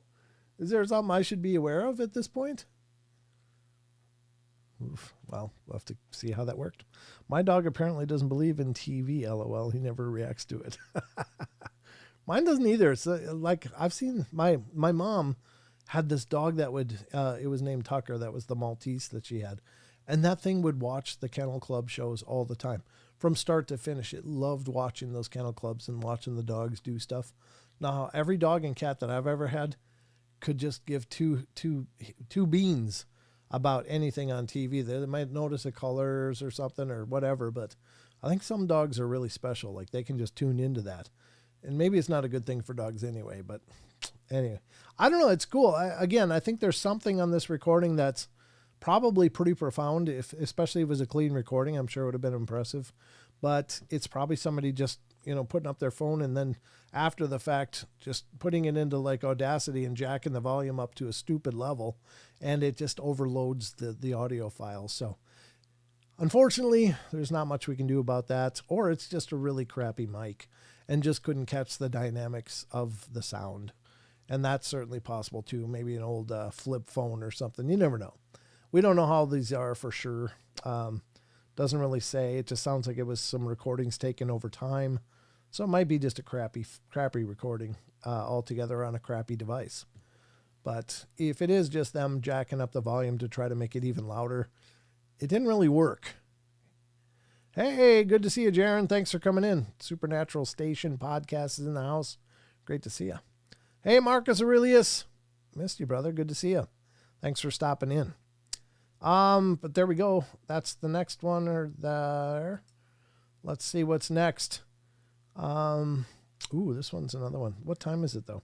Because I do want to run into some Phantoms and Monsters. I think we'll run into Phantoms and Monsters, and I'll save these last two from Sasquatch Chronicles for the next show on Friday night when I should be joined by Sheldon. But let's go to the next one. This again is Phantoms and Monsters, and there's a whole bunch of reasons to check out Phantoms and Monsters and Sasquatch Chronicles, as you can see. This one's kind of an alien story, looks like. But what if it wasn't an alien? What if it was just some strange cryptid? Or are aliens cryptids? Maybe they are. I don't know. They're unverified, so maybe that qualifies them as being cryptozoological.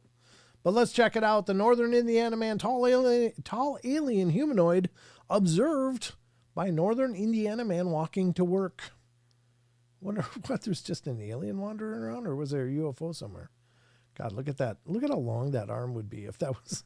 Gotta love AI, man. It gets real creative with this stuff, but that looks like Freddy Krueger's hands on an alien. That's pretty scary.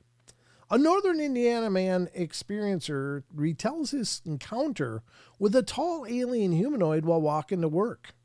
He's frustrated that nobody will believe him. Welcome to our world, Indiana man.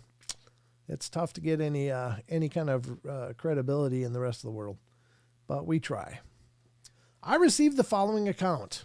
Hi, Lon. I reside in a medium-sized town in northern Indiana, and I was on my way to work when I heard some rustling in the bushes across the road from me. Well, I looked and couldn't see anything, so I just ignored it and carried on, walking.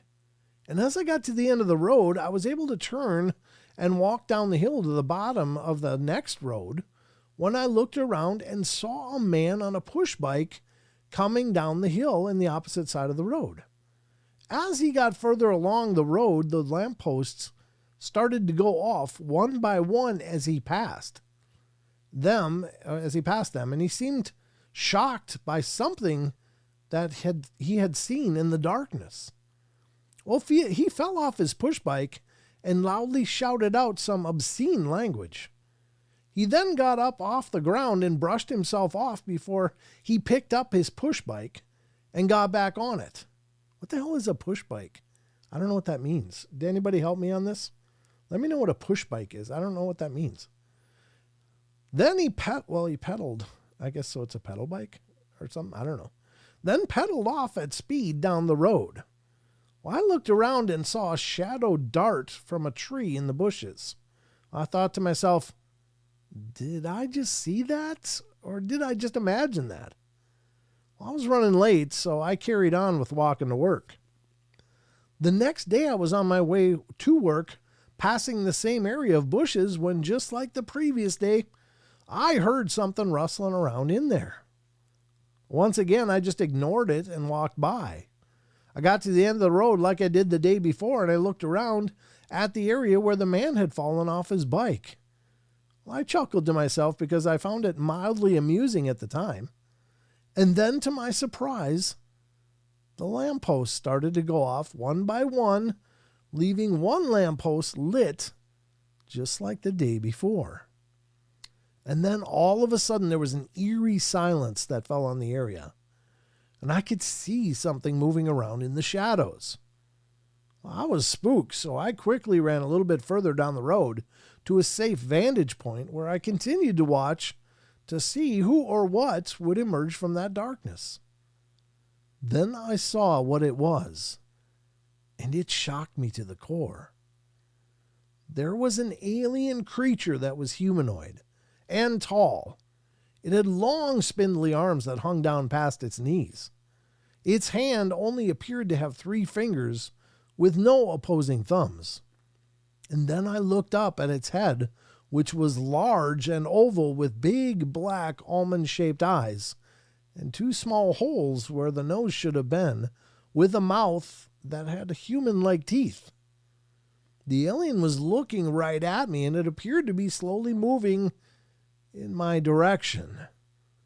I got the feeling that the alien wanted to walk over to me and communicate, but I was too freaked out and scared by its appearance, so I immediately stepped backwards in shock, which caused the alien to react and stop. I could see that the alien had a look of disappointment on its face before it slowly turned around and headed back across the road, strangely swinging its spindly long arms from side to side as it moved. Its movement was very bizarre. There was a closed metal gate in the direction it was heading, and to my shock, the alien passed right through it like it just wasn't there. Well, I was in shock, and I immediately took off running.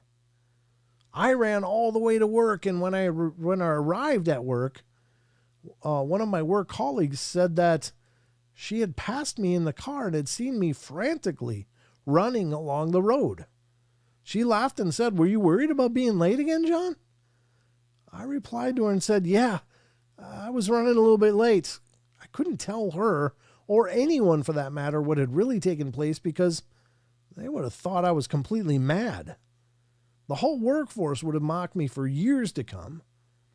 I only wish I could tell my work colleague the truth, but I doubt that she would believe me. If only we lived in a free society where we weren't condemned and laughed at contemptuously for telling the truth.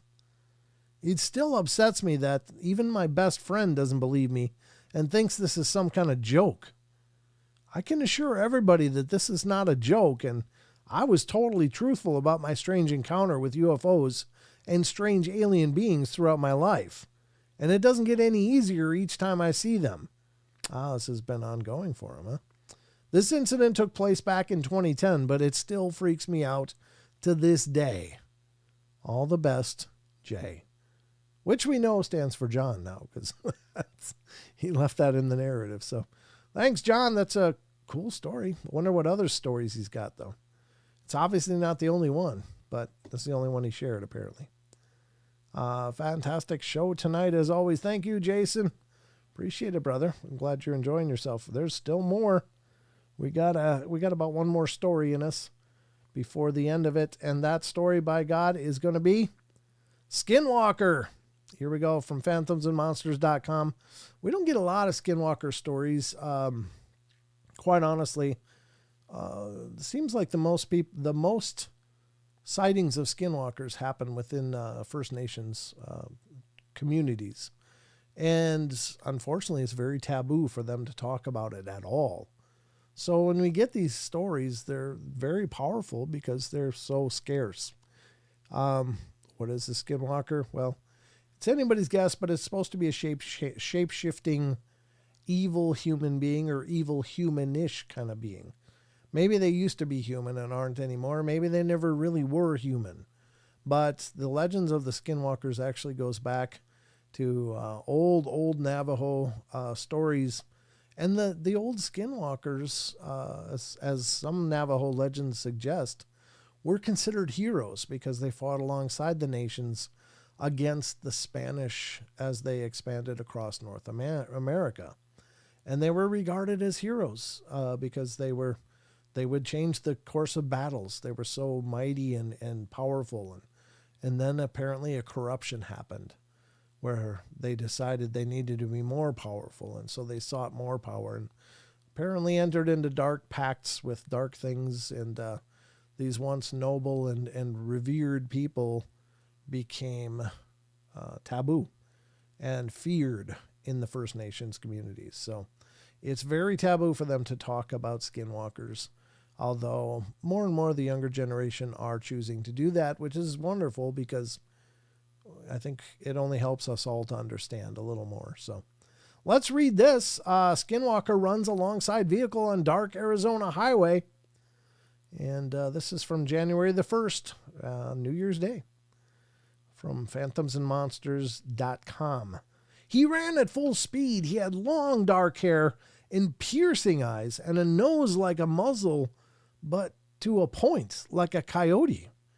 As he ran, he turned to me and bared his teeth. Yeah, that's a nightmare kind of thing. So I guess that's a depiction of what it might look like. And I'm telling you, if you're driving in your car and you look over and see this, that's definitely get the hell away time. Lon says, I received the following account. Hello, Lon. I recently came across your site. Now, I rarely tell this story because of what I want others to believe about me and because it truly scares me. In fact, it scares me more than anything else in my life. More than my rational fears, more than any real risk, this is the most terrifying experience of my life. It was 2008, and I was recently married, and my wife and I had driven to Las Vegas from Flagstaff, Arizona for dinner. After an evening there, we were driving back because we had no money for a hotel, and I hadn't been drinking. I was of stable mind, and it was late, and I was a bit tired, but I was young and had some coffee, and it is after midnight and lightly snowing. Excuse me. My wife was asleep next to me as I drove, and I was listening to some AM country music. I like drives like that. I just relax and just think. I didn't believe in the supernatural, even when I was a Christian. I was never very into the ethereal world of angels and demons and ghosts. I never felt very spiritual. But as I drove along on this empty road, I thought I heard my wife say something, and I looked at her, and she was asleep. But I looked through her window and saw someone or something running next to my car. He was about the height of the truck, maybe a little taller. He ran at full speed, and he had long dark hair and piercing eyes, and a nose like a muzzle, but to a point, like a coyote. And he had a beaded shirt with beads that made a shallow V across his chest. His arms were scrawny, and his face was sunken and hairy. As he ran, he turned to me, and he bared his teeth. I immediately lost all breath from my lungs and was frozen. I gripped the wheel to control the vehicle, turned away from him, and looked back, and he was losing lateral distance from the vehicle, but still keeping pace. I turned back to the road and hit the gas. I looked over again, and he was gone. I looked in the rearview mirror, and I saw nothing in the road, nothing ahead.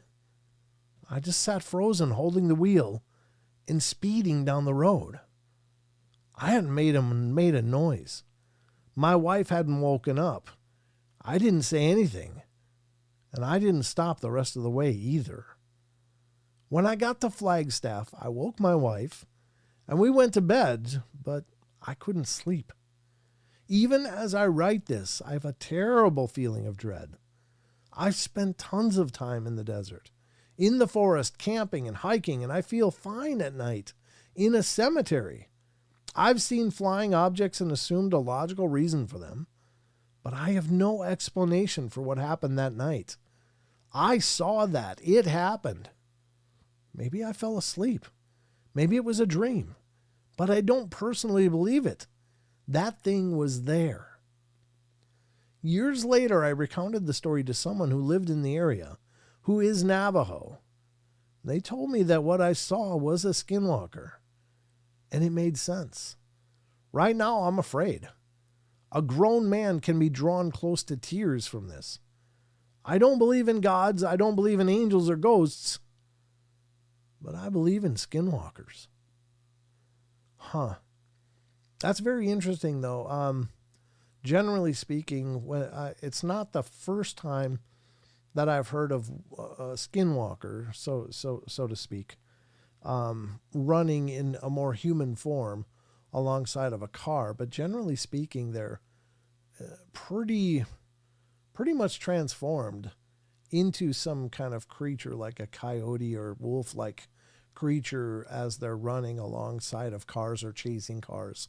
And these are highway speeds kind of cars. These are like, 50, 60 or plus miles an hour that they're allegedly pacing. Now, I don't know how fast this guy was going, if it was on a highway or what, but it almost makes me think that what he witnessed may not have been a skinwalker, but it's almost like a more vampire kind of thing. I just interviewed a guy a few shows ago on the podcast that was talking about a situation where he was at a rest stop in a truck.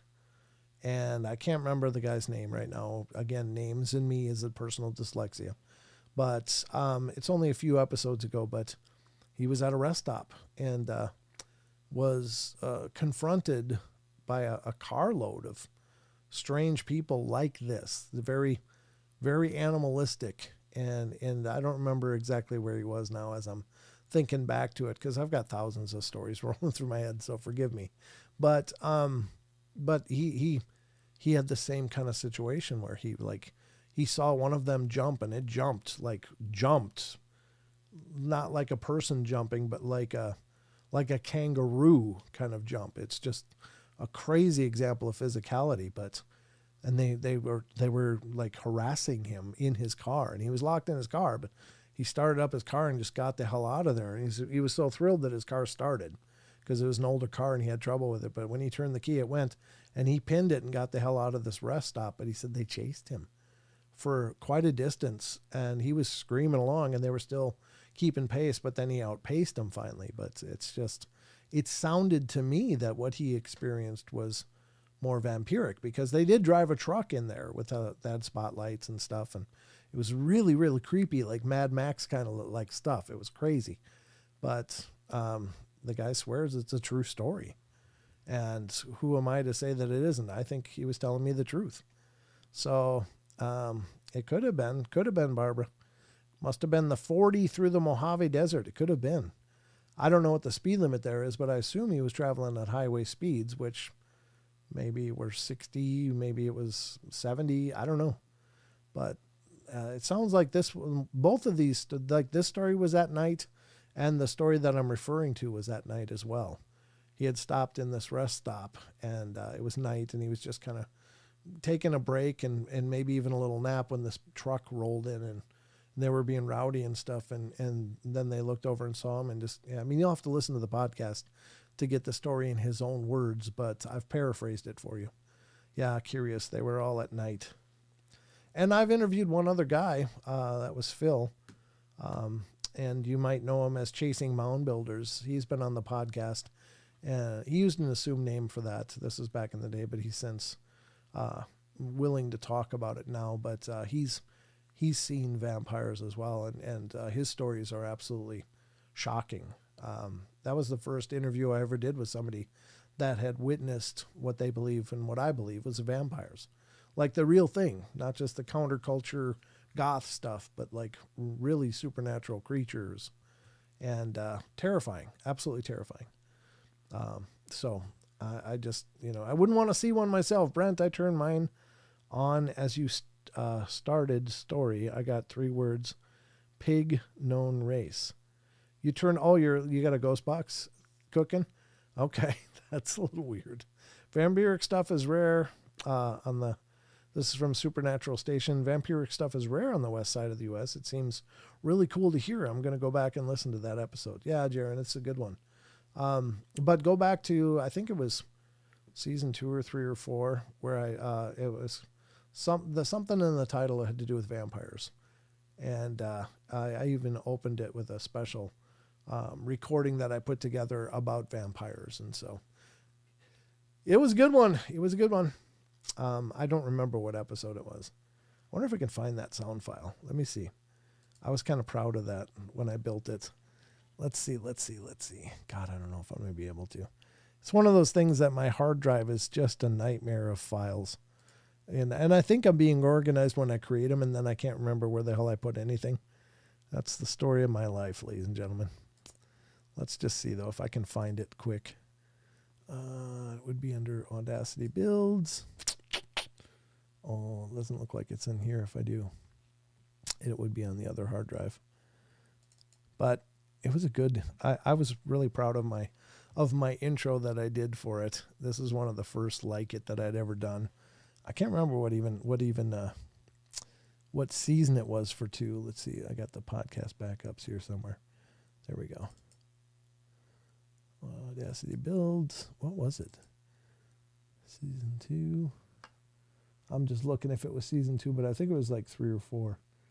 I'm just pulling through this quick. Was not there. That's season 2. Let's look at 3. I'm just peeking because I wanted you to hear it if good. That way you'll know you found the right one if you decide to go back and listen to it. Here it is. Yep, I found it.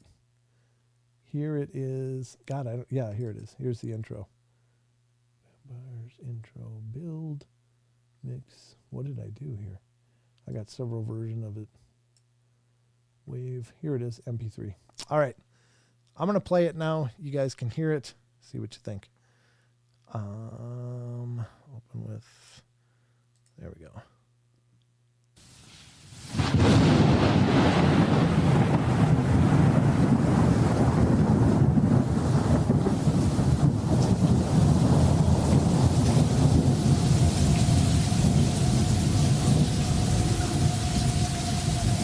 I am Dracula. I bid you welcome.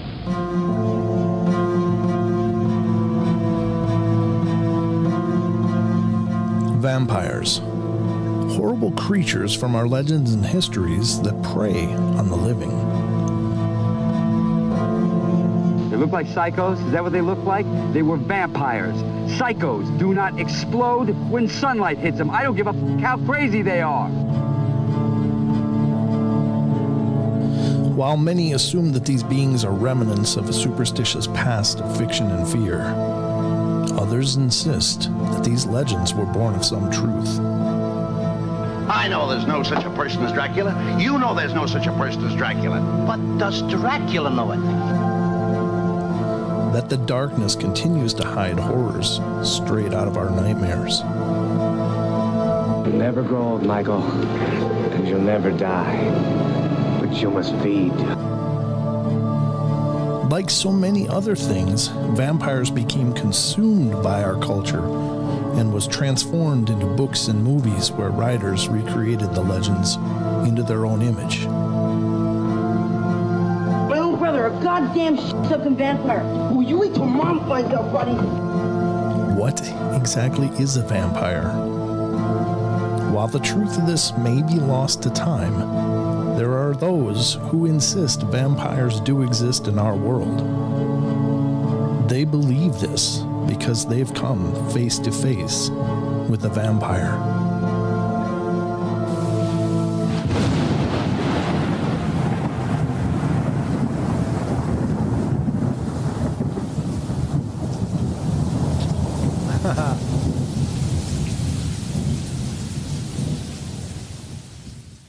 So there you go.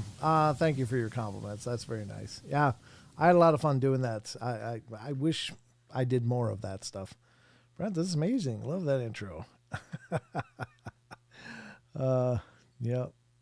I did a lot of clips on that one. I had a lot of fun doing it though. But what was that episode called again? I don't remember, but it's in season 3.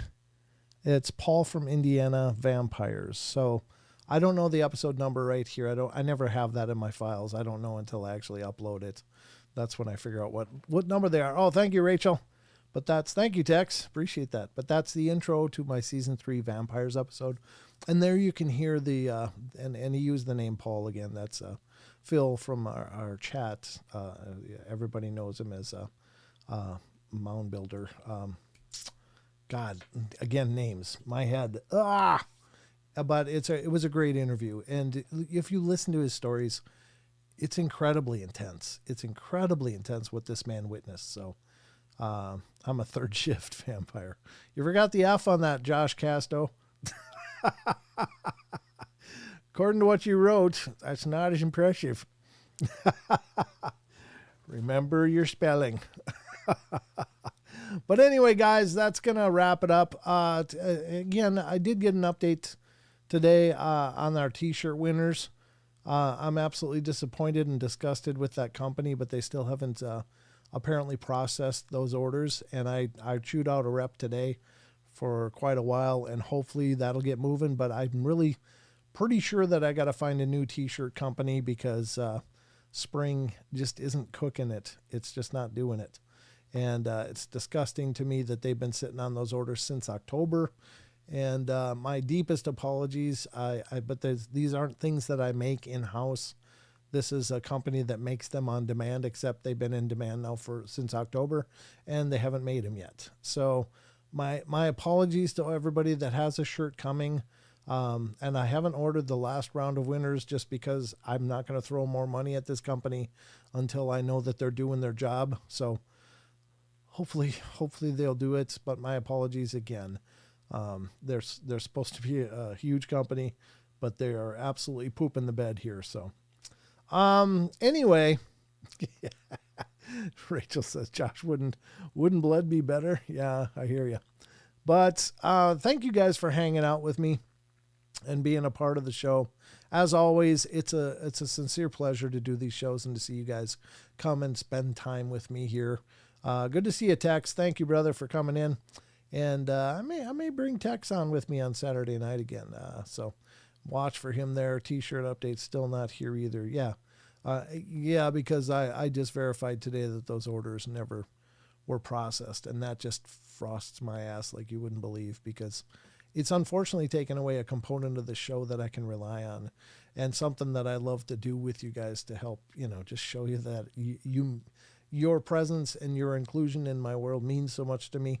So we'll get back to the giveaways as soon as I know that they're going to make shirts to give away. But it doesn't do us any good to announce winners that I can't even get you a shirt. So my apologies to those that have won, and just know that I'm going to continue to ride their ass until they do their job. So, yeah, I know it's just like, it's not even like math. I make the designs. All they got to do is push a button and then press it and make it into a shirt and then put it in an envelope. It's not like they're creating rockets over there. So not sure what the hell the problem is, but anyway, we're going to be dealing with that as soon as I can, but just know I haven't forgotten. Thank you, Phil. Appreciate it. And everybody, please check out Texas Front Porch, of course. Check out Supernatural Station Podcast. Check out, of course, Bigfoot Michigan Rob Show, and the Blondes and Booze, and all the other shows. They're wonderful people, and they've been a great inclusion in my world and making me a part of theirs. Have a great one, y'all. Thank you, Brent. Thank you, T-Bone. Thanks again for the donated memberships, brother. I really appreciate that. That's very, very kind of you. You've done that a few times now, and it really means the world. So thank you so much. And I guess I'll be back on Friday. So, you're welcome, Jaron. Of course, brother. I love you guys. You and your brother Roman are amazing and good friends. So that's all I got for tonight. So great to meet some of you new people viewing and hanging out with us. Hopefully you've hit subscribe and made this a part of your world. I need blood. Curious Potato needs blood. Yeah, I'm using all the blood I got. Sorry. I don't have any to spare. So anyway, good night, everybody. Have a good night. Remember, we love you all. Be good, be kind, be nice. Take care of each other. Help each other out. Find the magic in every day. And remember to laugh as much as you can. Thank you, Maggie. Appreciate it. You guys are awesome. I love y'all, and I'll see you on Friday night, same time, on all these same stations, wherever you're watching it. So good night, everybody. Until then, take care of yourselves. Be good. See you soon. Love you, mean it. Time for the credits.